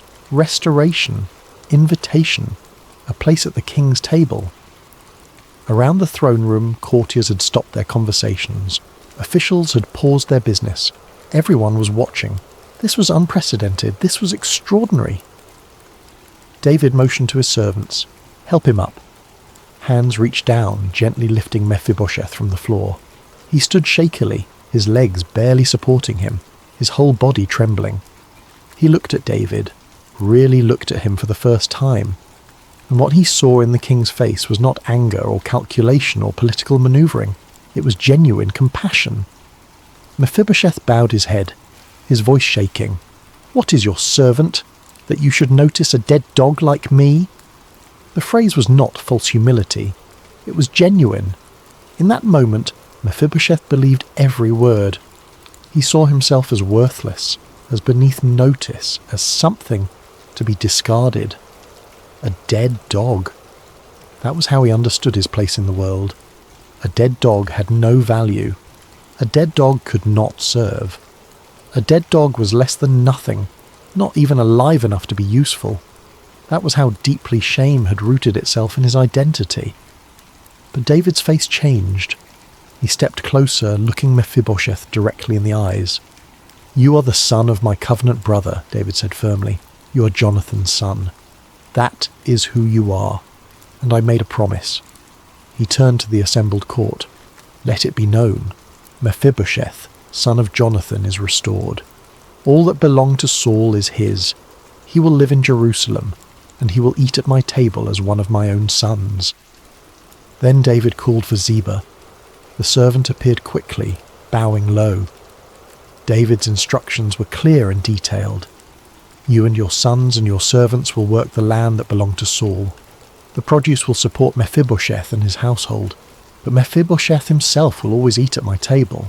Ziba bowed. "As the king commands." Mephibosheth stood there, unable to fully comprehend what had just happened. His entire life, every assumption he had made, every fear he had carried, every belief about his identity, it was all being rewritten in this moment. He had come expecting death and received life. He had come expecting judgment and received mercy. He had come carrying shame and was being offered honour. Chapter 7. A New Identity. The adjustment was not immediate. In the days following the throne room encounter, Mephibosheth moved through his new life in a kind of daze. He was given rooms in the palace. Servants attended to his needs. He was provided with clothes befitting his new status. Everything had changed. But inside he still felt like the man from Lo-debar, the crippled grandson hiding in no pasture, the one who did not belong. The first time he was called to dinner at the king's table, his hands shook so badly he could barely hold his cup. He sat among David's sons, grown men, warriors, princes, and felt like an imposter. They were polite. They welcomed him. But he could feel their curiosity. Who was this crippled stranger their father had elevated? Why was he here? David, at the head of the table, seemed to sense his discomfort. He engaged Mephibosheth in conversation, asking about his life, his family, his son Micah. Nothing heavy, nothing that required Mephibosheth to perform, just genuine interest. Slowly, over the course of that first meal, something inside Mephibosheth began to soften. These men were not his enemies. David was not his executioner. This was real. This was actually happening. Still, Old patterns are hard to break. That night, alone in his room, he waited for the other shoe to drop. He waited for someone to come and tell him it was all a mistake. He waited for the conditions to be revealed. Surely David wanted something in return. Surely there was a price. But no one came. The next day was the same, and the day after. That. And the day after that. Every evening, without exception, he sat at the king's table and ate alongside David's sons. He listened to their conversations. He watched the way David led with wisdom and grace. He saw the king laugh with his children, discuss matters of state, settle disputes, offer counsel. And slowly something inside him began to shift. One evening, several weeks after his arrival, one of David's younger sons asked him about his injury. It was an innocent question, asked without malice, just curiosity. Mephibosheth found himself telling the story. The flight from Jerusalem, the nurse who carried him, the fall, the years in Lo-debar. When he finished, there was silence around the table. Then David spoke. "You have carried that burden for a long time." Mephibosheth nodded, unsure what to say. "But it does not define you," David continued. "Your legs may be crippled, but your heart is not. Your body may be broken, but your spirit does not have to be." It was such a simple statement, but it landed with the force of revelation. Your legs may be crippled, but your heart is not. Mephibosheth had spent his entire adult life believing that his disability disqualified him from mattering, that his inability to walk properly meant he had nothing to offer, that his brokenness made him less than human. But David was saying something different. David was saying that physical limitation did not equal personal worthlessness, that what was broken in his body did not have to be broken in his identity. That night, for the first time in years, Mephibosheth slept peacefully. The transformation did not happen overnight. It happened in small moments, accumulated over weeks and months. It happened when David asked his opinion on a matter and actually listened to his response. It happened when David's sons began to treat him not as a charity case, but as a brother. It happened when he realized he could contribute, not through physical labor, but through wisdom, through presence, through being part of something larger than himself. His legs were still crippled. That had not changed. When he walked, he still limped. When he moved, he still struggled. But the way he saw himself began to transform. He was no longer defined by what had been taken from him. He was no longer defined by the fall that had broken his body. He was no longer the forgotten son of a fallen house. He was a guest at the king's table. He was honoured. He was provided for. He was loved. Not because he had earned it. Not because he was strong or capable or useful, but because the king had made a promise, and the king kept his word. He sent for his wife and son. They came to Jerusalem, uncertain and afraid at first, but David welcomed them warmly. Micah, his son, was given opportunities Mephibosheth had never dreamed possible. The boy could train with weapons. He could learn from the king's advisors. He could grow up free from the fear and shame that had defined his father's life. Watching his son flourish, Mephibosheth felt a gratitude so deep it was almost painful. This was what grace did. It did not just rescue the individual, it broke cycles, it opened futures, it gave back what had been stolen. Months became years. Mephibosheth's place at the table became permanent. It became normal. The courtier stopped whispering about it. The servants stopped treating him as unusual. He simply was part of the household. And in that normality, in that acceptance, Mephibosheth found something he had never known before. Peace. Chapter 8. Grace that endures. But peace is not the same as the absence of challenge, and the years that followed would test everything Mephibosheth had learned. The kingdom faced new challenges.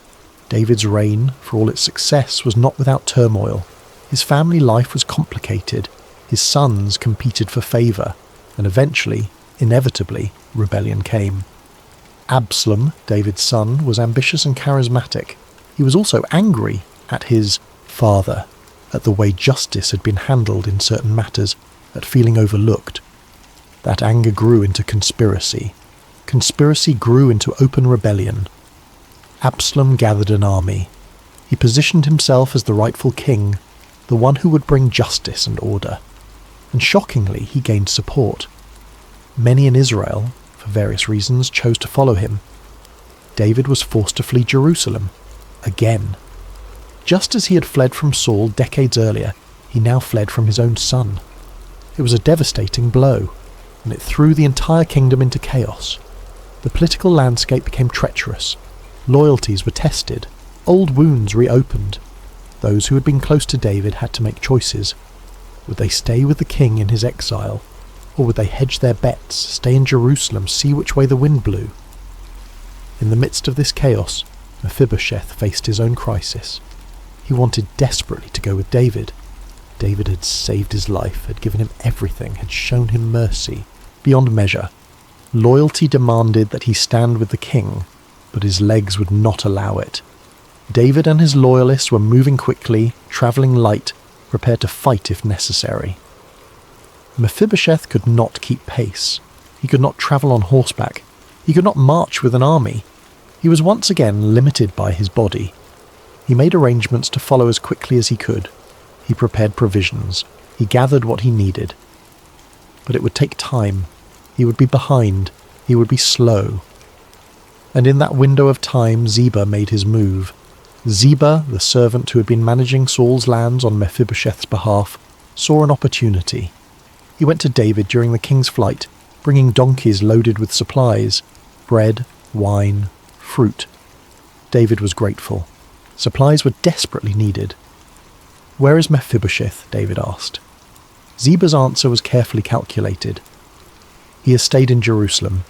He believes that the house of Israel will restore his grandfather's kingdom to him in the chaos." It was a lie, a complete fabrication, but it was a believable lie. In times of rebellion, anyone with a royal claim might be tempted to seize power, and Mephibosheth, as Saul's grandson, technically had such a claim. David, exhausted and betrayed on every side, believed Ziba's words. In that moment, surrounded by treachery, it seemed plausible. It seemed like just one more betrayal in a long line of betrayals. He turned to Ziba. "Everything that belonged to Mephibosheth is now yours." Ziba bowed, hiding his satisfaction. He had gambled and won. Meanwhile, back in Jerusalem, Mephibosheth knew nothing of this conversation. He was still trying to leave, still trying to catch up to David's company, his progress agonizingly slow. When he finally realized he could not reach David in time, when he understood that the king had already left the area and he had no way of knowing where David had gone, Mephibosheth made a decision. He would wait, he would stay loyal, he would not. Groom himself would not wash his clothes, would not present himself as though everything was normal.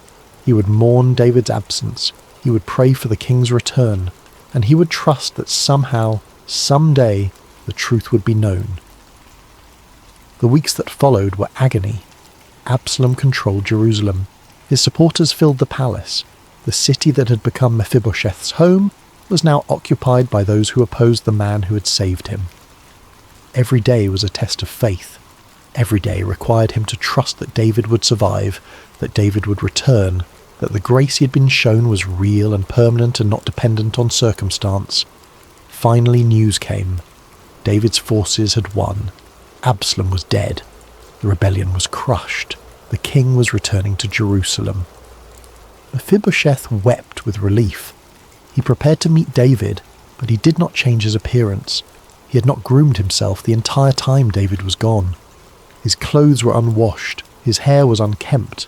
He looked like what he was, a man in mourning, a man who had refused to accept the new order, a man whose loyalty had never wavered.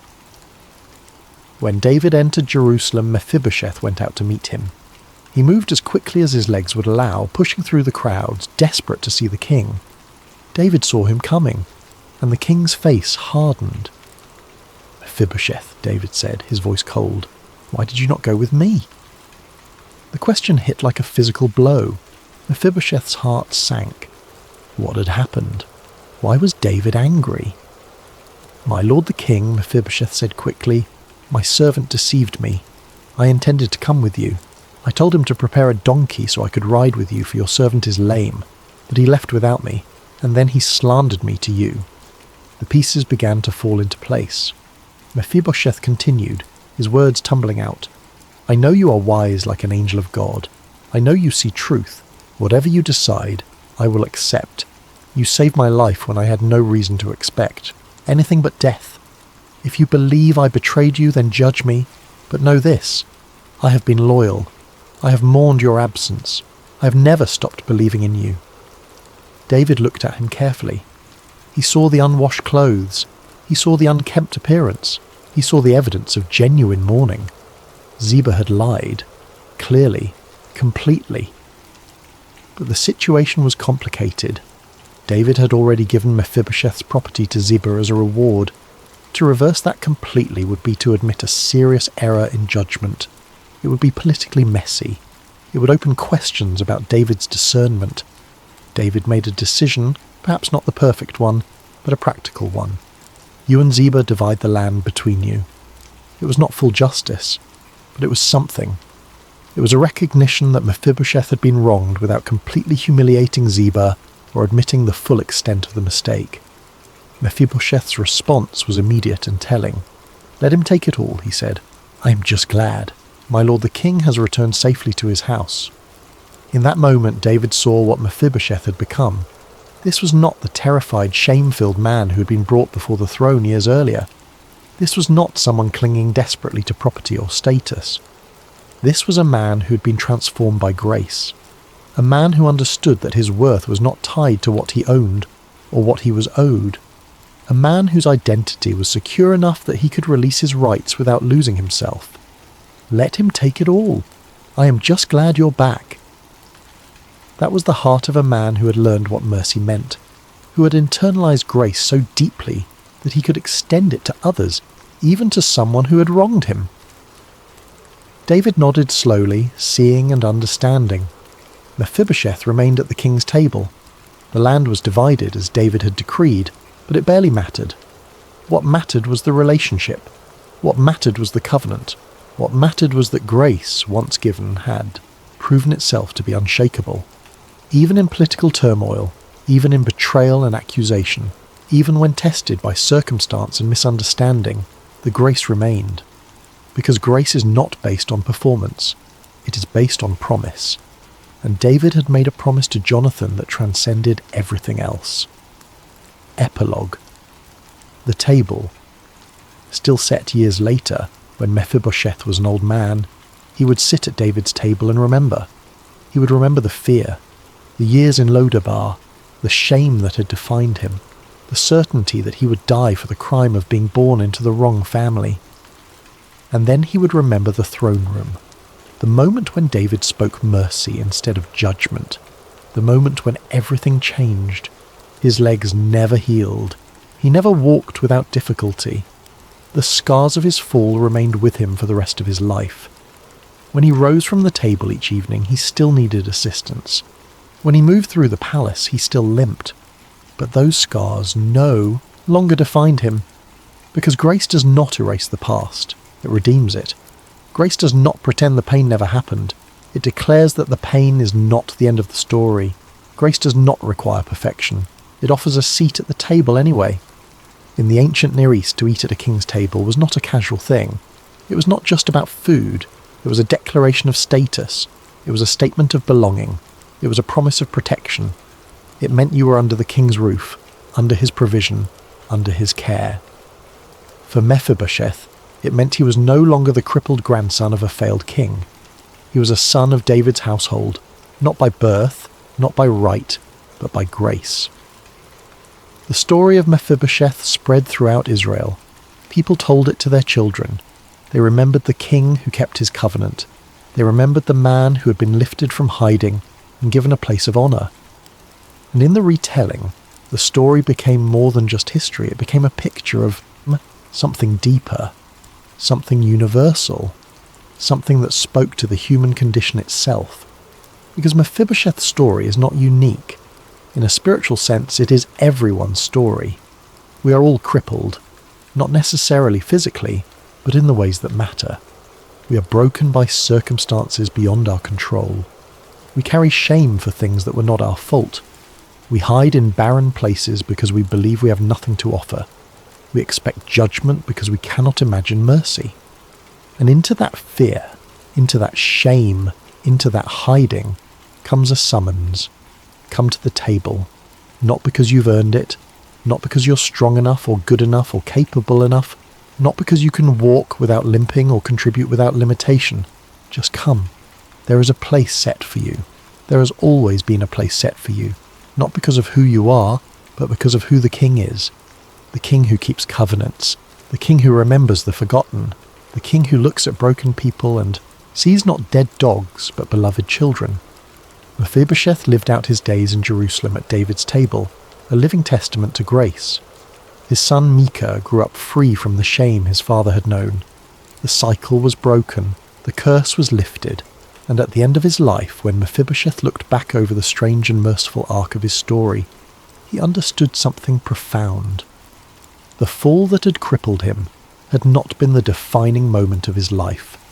The throne room had been the moment when he stopped being defined by his brokenness and started being defined by the King's mercy. That was the moment everything changed. That was the moment he stopped being a dead dog and became a son. This is the echo of a greater truth that resonates through all of time. There is a table still being set, not in an ancient palace, but in the heart of God. And at that table, there is room for the crippled, the ashamed, the fearful, and the forgotten. There is room for those who believe they are worthless. There is room for those who have been hiding in barren places, waiting for nothing, expecting nothing, hoping for nothing. There is room for those who have been broken by falls they did not choose, for those who carry scars that will never fully heal, for those who move through life with a limp. Grace arrives where shame has settled in, and the invitation is not based on what you can offer. It is not based on your strength, or your capability, or your worthiness. It is based on a covenant made long before you were born, a promise kept by a King who does not forget. The table is set. The seat is yours, not because you earned it, but because he remembered.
Hey everyone, before we dive into tonight's story, I want to ask for your help in supporting the channel.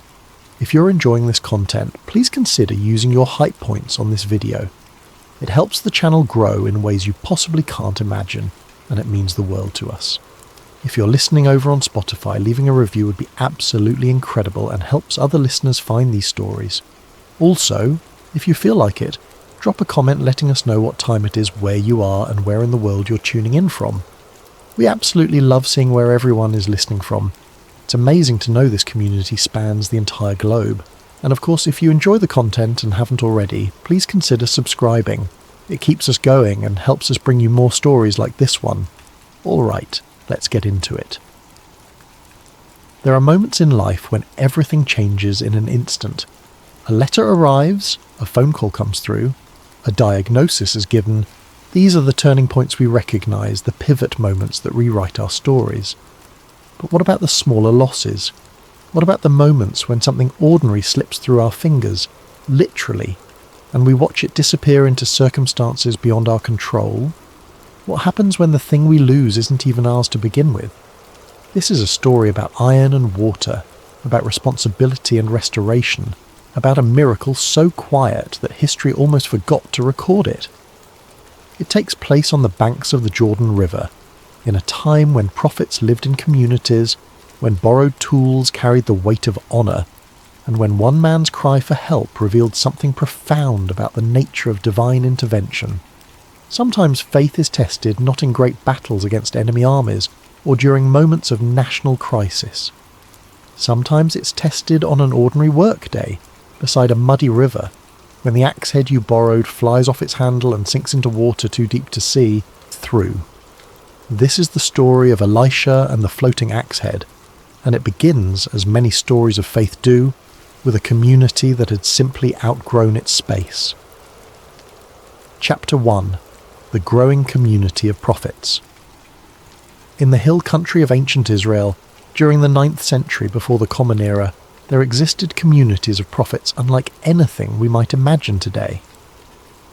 These weren't isolated mystics living in caves or wandering preachers moving from town to town. They were organised groups of men dedicated to studying the law, practising worship, and serving as the spiritual conscience of the nation. Elisha led one such community. He had inherited this role from Elijah, the legendary prophet who had been taken up to heaven in a chariot of fire. Where Elijah had been fierce and solitary, Elisha was different. He worked among people, he lived with them, he taught them. The prophets who gathered around him weren't just students. They were a kind of spiritual family, bound together by shared purpose and daily life. Their compound had grown steadily over the years. What had once housed a handful of devoted men now sheltered dozens. The rooms were cramped, the communal spaces inadequate. During meals, men sat shoulder to shoulder. During study, they crowded into spaces designed for half their number. At night, the sleeping quarters felt suffocating in summer and barely adequate in winter. It wasn't a crisis exactly, but it was a problem that needed solving. The solution came from the prophets themselves. They approached Elisha one morning after prayers, their spokesman a weathered man named Joram, who had been with the community since its earliest days. "Master," he said, using the term of respect they all employed, "the place where we meet with you has become too small for us." Elisha nodded. He had noticed this himself. The crowding had begun to affect their work, their worship, their ability to focus on the purposes that had brought them together in the first place. "We would like to go to the Jordan," Joram continued. "There are trees there. We can cut timber and build a new place to live, a place large enough for all of us." It was a practical plan. The Jordan River Valley, just a few miles away, had stands of suitable timber. The work would be hard but manageable. They were young men, most of them, accustomed to physical labour. Building was within their capabilities. Elisha considered the request. There was no hesitation in his response. "Go," he said simply. The permission was enough. Plans were made immediately. They would leave at first light, bringing what tools they had, working together to transform raw timber into shelter. It was the kind of humble, practical work that characterized this community. Men of spiritual calling who understood that faith often expressed itself through calloused hands and sore muscles. But one of the prophets, a younger man named Achiam, made an additional request. "Will you come with us?" he asked Elisha. It was an interesting question. The work didn't require Elisha's presence. He wasn't a master carpenter or a particularly skilled labourer. His gifts lay elsewhere. But Achiam understood something important. The presence of their teacher would transform the work from mere construction into something more. It would be a shared endeavour, a community effort, a building project that carried spiritual significance because they did it together. "I will come," Elisha said. And so it was decided. The entire community would make the journey to Jordan. They would camp beside the river, they would cut timber together, they would build together, and perhaps, in the process, they would learn something about faith that couldn't be taught in a crowded room during formal instruction. The next morning, before the sun had fully cleared the eastern hills, they set out. It wasn't a large caravan, maybe 36 men, carrying axes, saws, rope, and the basic provisions needed for several days of work. They talked as they walked, their conversation filled with the easy banter of men who knew each other well, who had shared meals and prayers and the daily rhythms of communal life. The journey took most of the morning. As they descended from the hills toward the river valley, the landscape changed.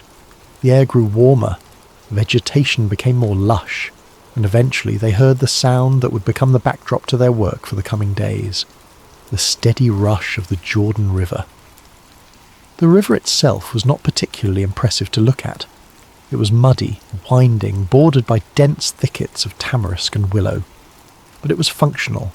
It provided water for drinking and washing, and more importantly, its banks supported the timber they needed. They made camp in a clearing near a bend in the river where the water ran deep and steady. Fire pits were dug, sleeping areas were marked out, and then, with the sun still high, the work began. The sound of axes biting into wood echoed through the valley.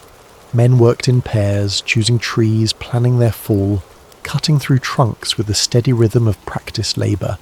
It was hot work. Sweat soaked through their tunics. Blisters formed on hands not quite hardened enough for this intensity of use. But there was satisfaction in it too. Every tree that fell represented progress. Every log that was dragged to the clearing was one piece closer to their new home. They worked until the light failed, ate a simple meal around the fire, and slept the deep sleep of physical exhaustion. Elisha moved among them, not supervising exactly, but present. He helped where he could, though he was careful not to interfere with the natural rhythms the work crews had developed. His presence was a kind of blessing, a reminder that what they were doing mattered not just practically but spiritually. They were building more than a house. They were building community, and that, as they would soon discover, made even the smallest crisis significant. Chapter 2. Borrowed Tools and Quiet Responsibility. On the second day of work, a young prophet named Micah arrived at the worksite carrying an axe that didn't belong to him. This requires explanation, because the detail matters more than it might initially seem. In the ancient world, iron tools were valuable commodities. The technology for smelting and forging iron had only relatively recently spread throughout the region, and the process remained difficult and expensive. A quality iron axe head represented a significant investment, far beyond what most men, especially those living in a prophet's community, could easily afford. The prophets had brought what tools they owned collectively, but there weren't enough to go around. Some men shared, some took turns, and some, like Micah, had borrowed from neighbours or relatives who had been willing to lend their tools for this community project. Micah's borrowed axe had come from his uncle, a blacksmith in a nearby town. It was a good tool, well balanced, with an edge that held its sharpness through hours of work. His uncle had lent it willingly, understanding that it would be used for the construction of the prophet's new dwelling. But the loan carried implicit weight. It was a matter of trust. When you borrowed something valuable in that time and place, you entered into a relationship of responsibility. The item wasn't yours. You were its temporary guardian.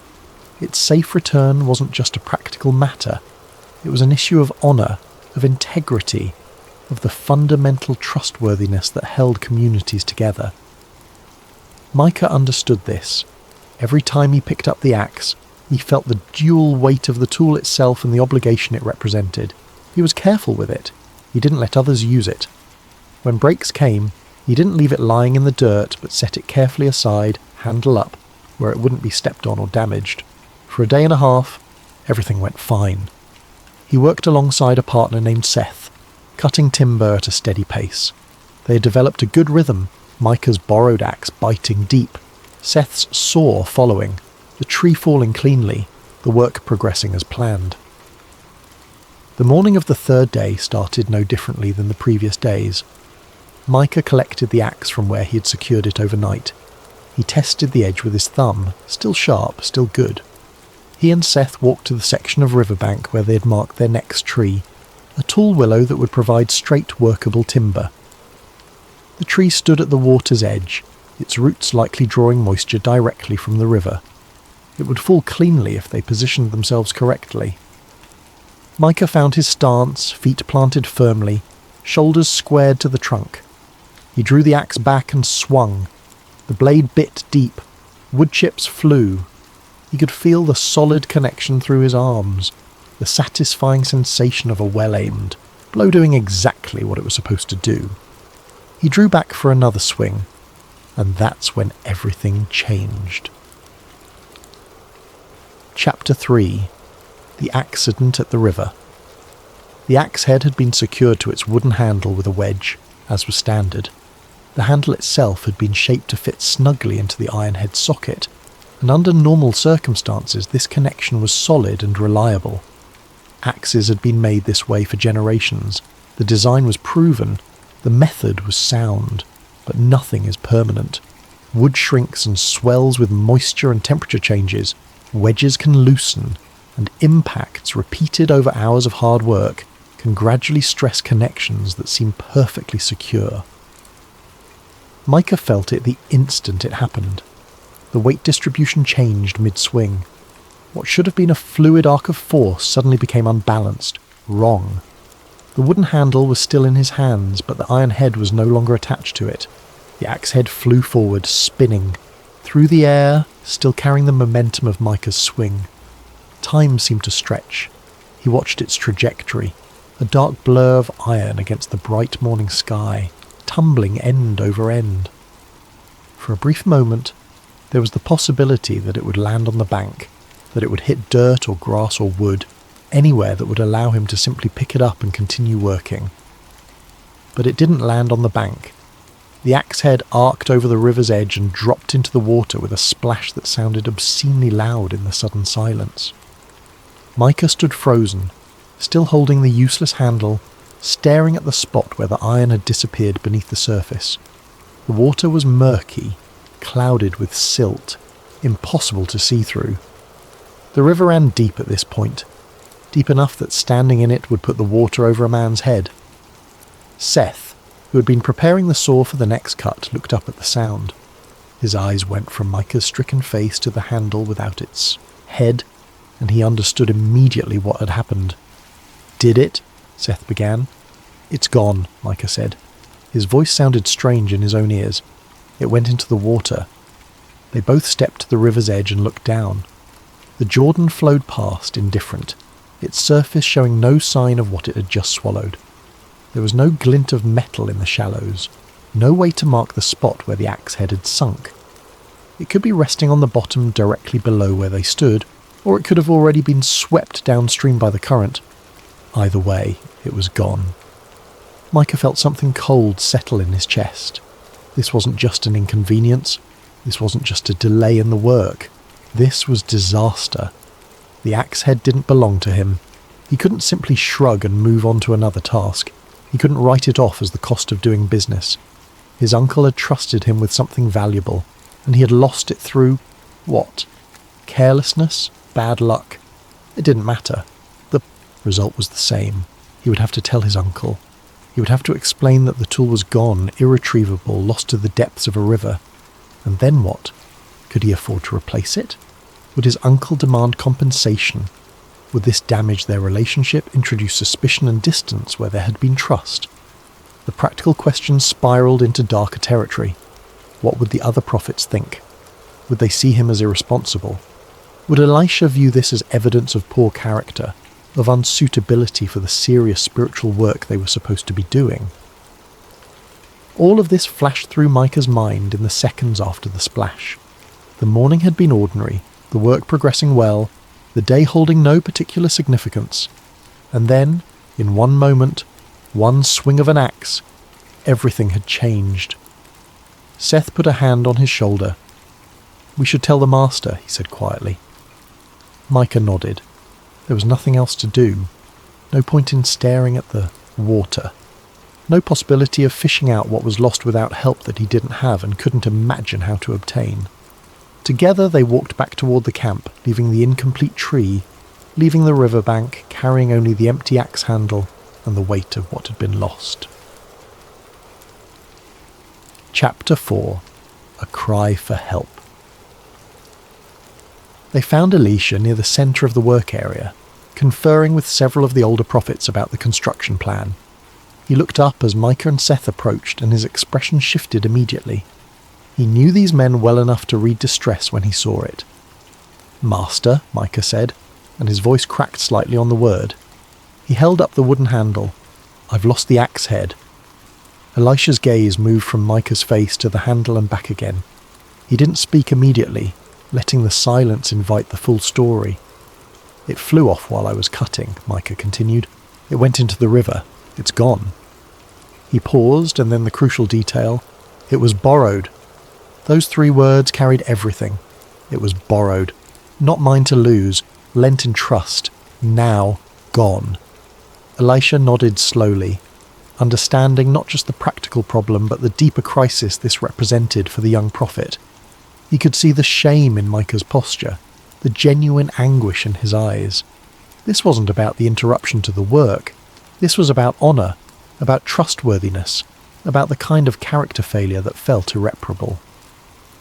The other prophets had stopped their conversation and were listening now. Several others had paused in their work, drawn by the tone of distress in Micah's voice. A small circle had formed, not pressing in, but attentive, concerned. "Master, what can I do?" Micah asked, and it was truly a cry for help. "I cannot replace it. I cannot retrieve it. The water is too deep and too murky. I cannot even find where it fell." There was genuine despair in his voice. This was the kind of problem that had no human solution. The axe head was iron, heavy, sunk into mud or caught between stones at the bottom of a flowing river. Even if they knew exactly where it had fallen, even if the water had been clear as glass, the depth and current would make recovery nearly impossible. And Micah didn't know exactly where it had fallen. He had a general area, but the Jordan was wide at this point, and the current could have moved the iron downstream in the seconds between impact and sinking.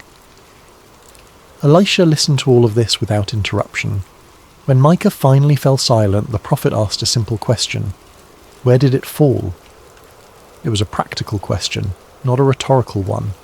Not a rebuke disguised as inquiry, just information gathering. Where, specifically, did this happen? "I can show you," Micah said.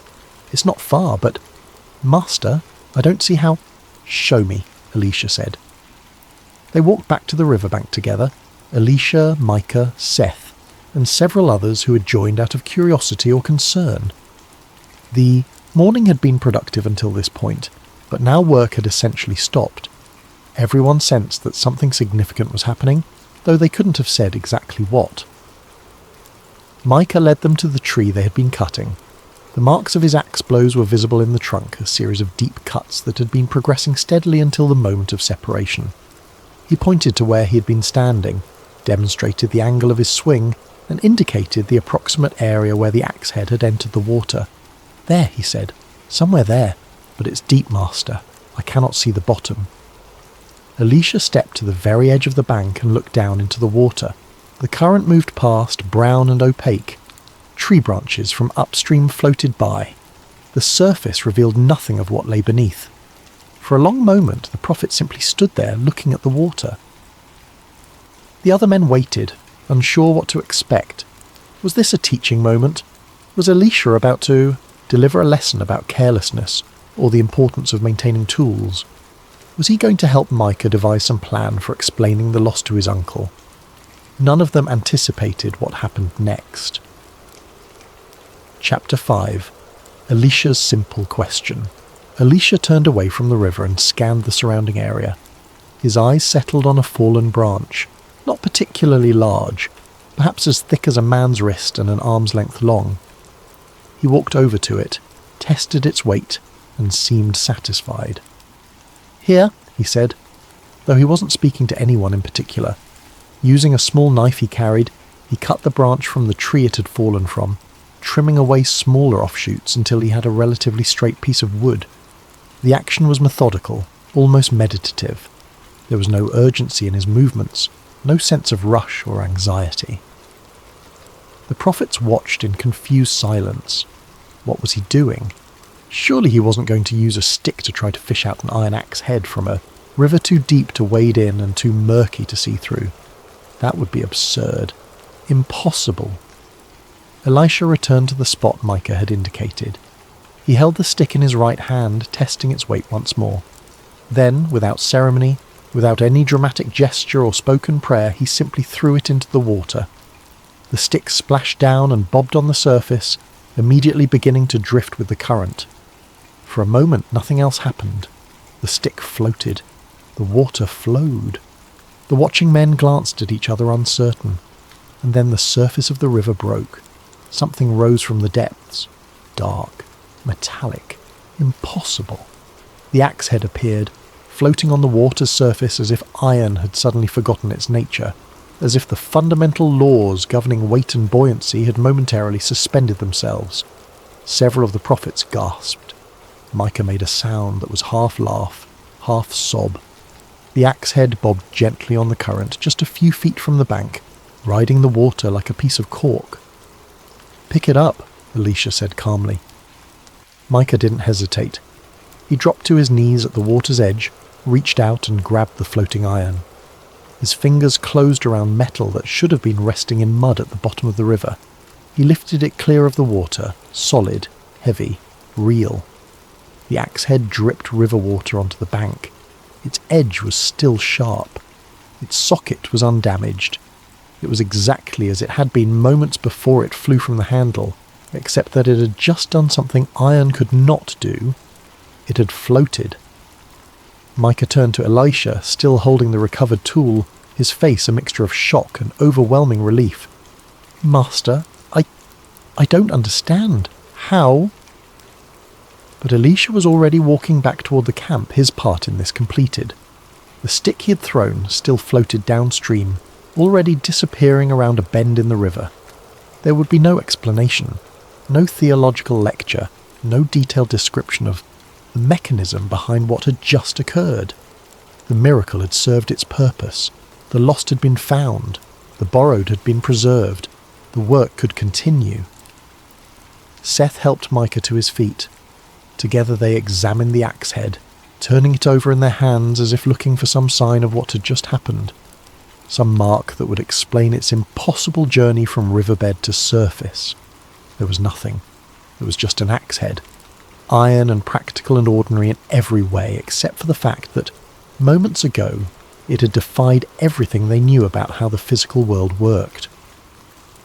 One of the older prophets, a man named Nathan who had studied the law for decades, spoke quietly. "I have never seen anything like that." "None of us have," Seth replied. Micah secured the axe head back onto its handle, this time checking the wedge carefully, making sure the connection was as solid as human hands could make it. He tested it, swung it gently, verified that it was safe to use. Again. Then, because the tree was still waiting and the work was still incomplete, he and Seth returned to their cutting. The axe bit into wood. Chips flew. The morning's interruption was over, and the sound of productive labour resumed across the worksite. But something had changed. Word of what had happened spread quickly through the community. Men who had been working on the far side of the clearing came to hear the story. They examined the axe head themselves, looking for some explanation. They walked to the riverbank and stared at the water, trying to imagine iron rising through its depths. None of them could quite believe it, and yet all of them did. They had witnesses. They had the physical evidence of the recovered tool. They had Micah's testimony, Seth's corroboration, and the quiet confirmation of Elisha's presence during the entire incident. The work continued through the rest of the day, but the atmosphere had shifted. Men laboured with a new awareness that the ordinary and the miraculous could intersect in the most unexpected ways, that the God they served was concerned not just with great national crises or prophetic visions, but with the practical problems of daily life. A borrowed axe head, A young man's distress, a simple solution to an impossible problem. These things mattered. Chapter 6. The Impossible Instruction. As evening approached and the prophets gathered around the cooking fires for their meal, conversations naturally turned to what had happened at the river. Those who had witnessed the event directly found themselves retelling it, trying to capture in words what they had seen. The stick touched the water, and then the iron just appeared, Seth said, gesturing with his hands. Not gradually, not slowly rising, just suddenly there, on the surface. Did the iron look different when it came up? Someone asked. Was it glowing or changed in any way? No, Micah answered. It looked exactly as it had before, the same tool, the same edge, the same weight in my hand. Only its location had changed. An older prophet named Joash, who had been among those conferring with Elisha earlier, asked the questions several were thinking. Did the master say anything? Did he pray or speak any words of command? Nothing, Micah said. He asked where it fell. I showed him. He cut a stick and threw it into the water, and then the iron floated. Just like that, Seth confirmed. No ritual, no incantation, no dramatic gestures. It was almost casual.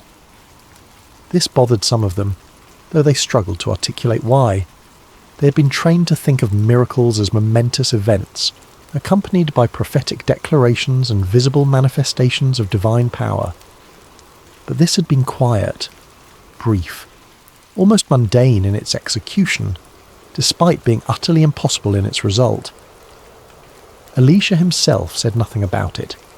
He ate his meal with the others, listened to their discussions without commenting, and gave no indication that anything unusual had occurred. His demeanour suggested that making iron float was no more remarkable than any other aspect of his day. This too was instructive, though the prophets wouldn't fully understand why until much later. As darkness fell and the camp settled into its evening routines, small groups continued talking in low voices. The event was being processed, examined from multiple angles, turned over in their minds like the axe head had been turned over in their hands. I keep thinking about the stick, one young prophet said. Why did he throw the stick into the water? What did it do?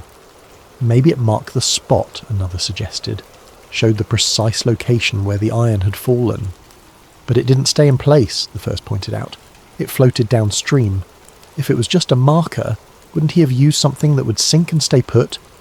They had no answers, only questions, and perhaps that was the point. Nathan, the elderly scholar, finally spoke with the weight of his years of study. Perhaps we're asking the wrong questions.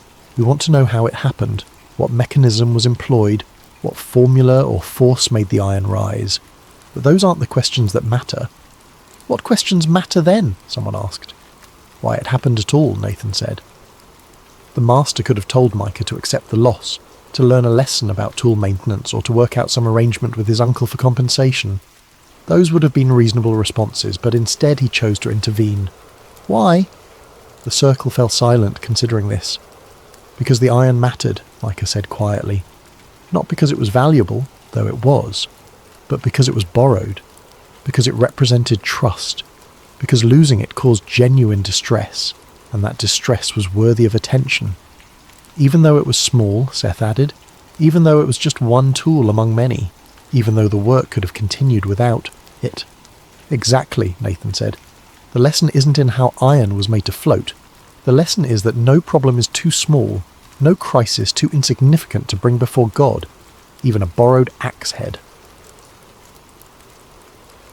Chapter 7. Iron that Floats. The construction continued for 3 more days. The community worked steadily, cutting timber, dragging logs to the building site, beginning the actual construction of their new dwelling. The work was progressing well. They would have shelter before the rains came, space adequate for their growing numbers, a place to study and worship and live out their calling together. Micah continued using his uncle's axe, though he was even more careful with it now, if that was possible. Every time he swung it, he was conscious of the fact that this tool had experienced something impossible, that it had been lost and restored in a way that defied natural explanation. It made him think differently about everything he was doing. The swing of the axe became not just a means of cutting wood, but a kind of meditation on dependence and grace. He had faced a crisis he couldn't solve through his own effort or skill.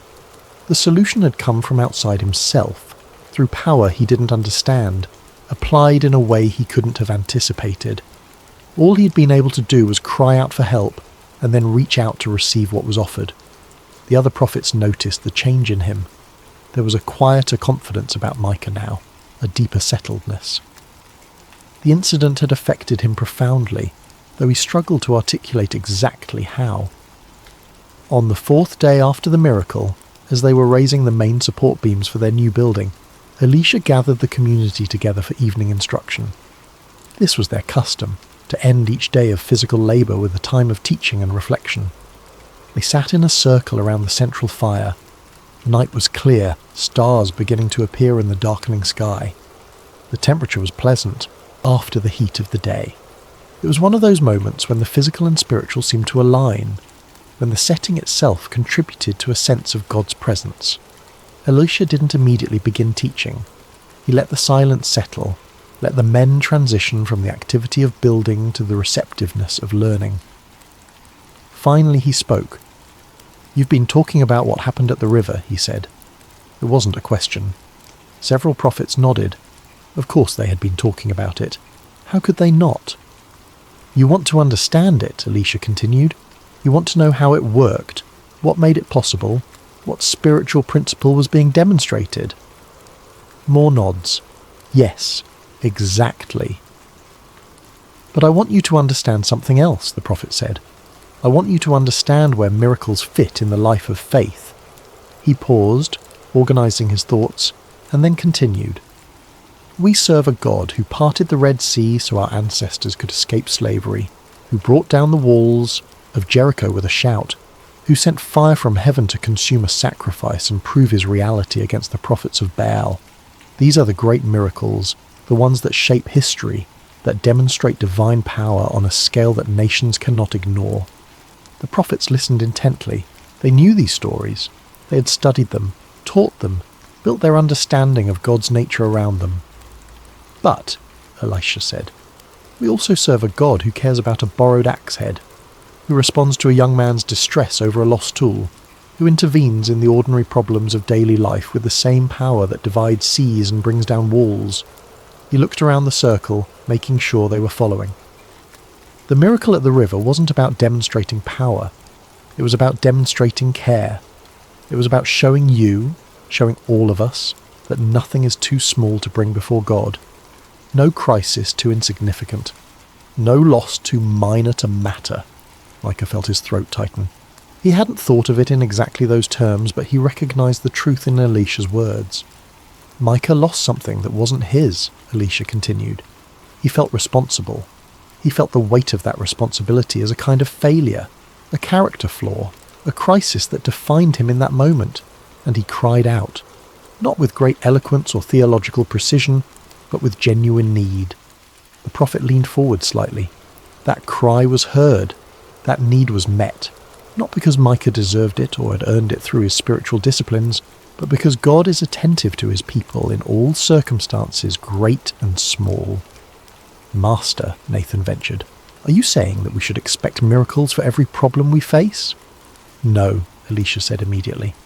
"I'm saying that we should bring every problem we face before God, trusting that he cares about it and about us. Sometimes the solution will be miraculous, as it was at the river. Sometimes it will come through ordinary means, through wisdom, through the help of others, through hard work and patience. And sometimes the solution will be learning to live with the problem, to grow through it, to discover that God's presence is sufficient even when the circumstances don't change." He sat back, letting this settle. The iron floated because God chose to make it float. The stick had nothing to do with it. My presence had nothing to do with it. It was simply God responding to genuine need in a way that served his purposes and demonstrated his character. "What purposes did it serve?" someone asked. "It restored what was lost," Elisha said. "It removed shame and fear. It allowed work to continue. It demonstrated that God is present in ordinary life, not just in temples or during great spiritual experiences, and it taught all of us that we can bring our small crises, our everyday problems, our borrowed responsibilities to the one who made iron and water and the laws that govern them, and who can suspend those laws when he chooses. Chapter 8. Work continues. The construction was completed 5 days later. The new dwelling stood solid and spacious, its timbers cut from the Jordan Valley, its design simple but functional, its rooms adequate for the growing community of prophets who would live and study there. There was no dedication ceremony. No crowd of onlookers came to admire the finished work. The building served its purpose. That was dedication enough. The prophets moved their belongings from the cramped quarters of the old compound to the new space. They arranged study areas and sleeping quarters and communal rooms. Life resumed its normal patterns. Micah returned the borrowed axe to his uncle the day after they finished building. He'd cleaned it carefully, sharpened the edge one final time, and secured it to its handle with a new wedge he had made himself. His uncle accepted it with a nod of thanks, examining the tool briefly before setting it aside with his other equipment. He never knew that it had been lost, that it had spent time at the bottom of the Jordan River, that it had done something iron cannot do. Micah didn't tell him. The story wasn't about the axe head anymore. It was about something else, something he was still working to fully understand. Life in the new community space settled into a rhythm. Morning prayers, study sessions, practical work, evening instruction. The prophets continued their calling, serving as the spiritual conscience of the nation, training new members, preserving and teaching the law, maintaining their witness in a time when that witness was desperately needed. The miracle at the river faded from daily conversation. New concerns arose. Current problems demanded attention. The urgent displaced the merely memorable, but the story didn't disappear. It was preserved in the collective memory of the community, told to new prophets who joined them, passed down as part of their oral tradition. Eventually, it was written down, recorded in the historical accounts that would become scripture, where it would be read by millions of people across thousands of years. Most of those readers would miss its significance. They would skim past it, looking for the more dramatic stories, the healing of lepers, the raising of the dead, the great victories over enemies. A floating axe head seemed almost trivial in comparison. But for those who paid attention, for those who read carefully and thoughtfully, the story revealed something profound about the nature of God and the character of faith. It showed that miracles aren't always about dramatic displays of power. Sometimes they're about quiet restoration of what was lost. Sometimes they're about removing the burden of shame from a young man who made an honest mistake. Sometimes they're about demonstrating that no detail of our lives is beneath divine notice. The prophets who had witnessed it firsthand never forgot. Years later, when they faced their own crises, some large, some small, they would remember the day iron floated on the Jordan. They would remember that God cares about borrowed things and broken responsibilities and the distress of those who serve him, and they would bring their problems, whatever they were, before the one who could make solutions appear from impossible circumstances. Chapter 9. What the Miracle Meant. To understand the full significance of what happened at the Jordan River, we need to consider what didn't happen. Elisha didn't rebuke Micah for carelessness. He didn't turn the incident into a teaching moment about tool maintenance or personal responsibility. He didn't lecture the young prophet about the importance of being worthy of borrowed trust. All of those responses would have been defensible. Micah had, after all, lost something valuable that didn't belong to him. There was a lesson there. But Elisha chose not to extract it in that moment. Instead, he met the immediate need. He responded to the distress with solution rather than sermon. He demonstrated grace before instruction. This tells us something important about how God relates to his people. Yes, there are times for correction and discipline. Yes, there are moments when hard lessons must be learned through difficult circumstances. But there are also times when mercy simply intervenes, when grace shows up unbidden and unearned, when restoration happens not because we deserve it, but because we are loved. The floating axe head was one of those times. Consider also what Elisha didn't do with the miracle itself. He didn't gather a crowd. He didn't use it as a platform for demonstrating his prophetic authority. He didn't turn it into a public spectacle that would enhance his reputation or prove his connection to divine power. The miracle happened in front of a handful of witnesses, served its immediate purpose, and was done. Elisha walked away as if nothing remarkable had occurred. There was no attempt to leverage it for influence or position. This too is instructive. Miracles, in the biblical understanding, aren't primarily about the miracle worker. They're about revealing God's character and meeting human need. When we start using them to build our own platforms or enhance our own status, we fundamentally misunderstood their purpose. The miracle also didn't exempt the prophets from continuing their work. The iron floated, but the tree still needed to be cut. The axe head was restored, but the building still needed to be completed. Grace intervened in the crisis, but labour was still required for the project. This is perhaps one of the most important lessons. Divine intervention doesn't eliminate human responsibility. It restores the capacity to fulfill it. Micah got his axe back, but he still had to swing it. The work still required effort, skill, persistence, and all the normal human qualities that any construction project demands. The miracle cleared the obstacle. It didn't complete the task. Finally, consider what the miracle revealed about the scope of God's care. It would be easy to imagine a God who concerns himself only with matters of national importance, with the rise and fall of kingdoms, with great spiritual awakenings and historical turning points. That kind of God would have let the axe head stay lost. It was, after all, just a tool, just a small problem in the life of an obscure prophet working on a minor construction project. But that's not the God revealed in this story. The God of the floating axe head is attentive to small things. He notices when tools are lost. He responds to the distress of young men who feel they've failed a simple trust. He cares about borrowed responsibilities and the shame that comes from believing we've proven unworthy. This is a God who can be approached with problems that seem too trivial to bother him with. A God who won't dismiss our concerns as insignificant just because they don't shake nations or redirect history. The prophets learned this lesson that day at the Jordan. They learned that they could bring anything to God, not just their great spiritual questions or their profound theological dilemmas, but their practical problems, their everyday crises, their small losses and honest mistakes. They learned that faith operates as much in the ordinary spaces of life as it does in the extraordinary moments, that God's power is as available for a lost axe head as it is for a divided sea, that nothing is too small to matter when it causes genuine distress to one of his people. These lessons transformed how they lived.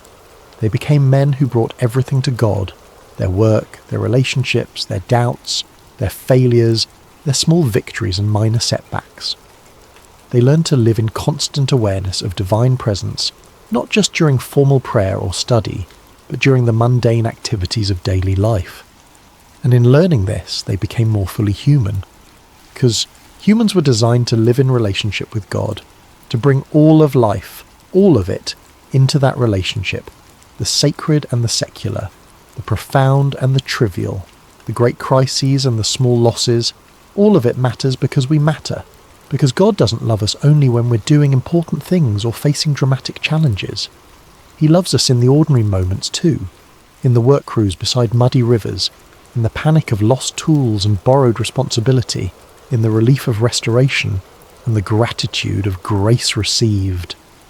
Epilogue: when God meets us where we work. The story of the floating axe head occupies only a few verses in the biblical narrative. It's easy to miss, sandwiched between accounts of military conflicts and political intrigue. Readers often skim past it, assuming it's a minor incident with little significance. But those who slow down, who read carefully, who allow the story to speak on its own terms rather than rushing past to more dramatic material, they discover something valuable. They discover that not every miracle needs to reshape history. Some simply restore what was needed for the day. Some make it possible for ordinary work to continue. Some remove obstacles that, while not nationally significant, were devastating to the individual who faced them. They discover that God is present in work sites and construction projects, in the practical tasks that occupy most of our days. That faith isn't reserved for temples and prayer closets, but extends to riverbanks and timber cutting, to borrowed tools and honest labour. They discover that crying out in genuine distress is never inappropriate, even when the problem seems small by objective standards. That God doesn't dismiss our concerns because they don't meet some threshold of importance. That what causes us genuine anguish is worthy of divine attention, period. And they discover that solutions can come in ways we never imagined, through means we couldn't have conceived, by paths we would never have thought to explore. That our job isn't to figure out how God might solve a problem, but simply to bring the problem to Him and trust that He cares enough to respond. These are profound lessons wrapped in a simple story. Iron floating on water, a stick thrown into a river, a young man reaching out to receive what had been lost, a quiet miracle that changed everything and nothing, that reshaped one man's understanding while leaving the world largely unchanged. The construction was completed, the building stood, the prophets moved in and continued their work, and an axe head that should have been resting in river mud instead returned to its handle, sharp and functional and ordinary once again, except for the fact that it had briefly forgotten to be heavy. This is what faith looks like in daily life. Not always dramatic, not always visible to others, not always accompanied by thunder and fire and undeniable demonstrations of power. Sometimes faith looks like iron rising through water because someone cried out and someone heard. Sometimes it looks like work continuing because grace intervened. Sometimes it looks like borrowed trust restored and honest responsibility preserved. Sometimes it looks like reaching out to receive what you cannot possibly deserve, but what is offered anyway, freely given, no questions asked, no explanations provided. Just restoration, just care, just God meeting us where we work, attending to what matters to us because we matter to Him. The prophets finished their building and got on with their lives. The miracle became a memory, and the memory became a story, and the story became scripture. And across thousands of years and millions of readings, it continues to whisper the same simple truth. Nothing you face is too small for God to care about. No loss too insignificant. No crisis beneath His notice. Bring it all to Him. The great and the small, the profound and the trivial, the nationally significant and the merely personal. Bring it all and watch what happens when divine power intersects with human need. Watch iron float. Watch solutions appear. Watch grace do what you could never do for yourself. And then, restored and grateful, return to the work. The work that still needs doing. The work made possible by intervention, but completed through effort. The ordinary labour of ordinary days, now infused with the extraordinary awareness that we are never working alone. God is present beside muddy rivers, in borrowed responsibilities, in honest mistakes and small crises and the distress of those who feel they've failed. He is present, He is attentive, He cares, and sometimes when we need it most, He makes iron float.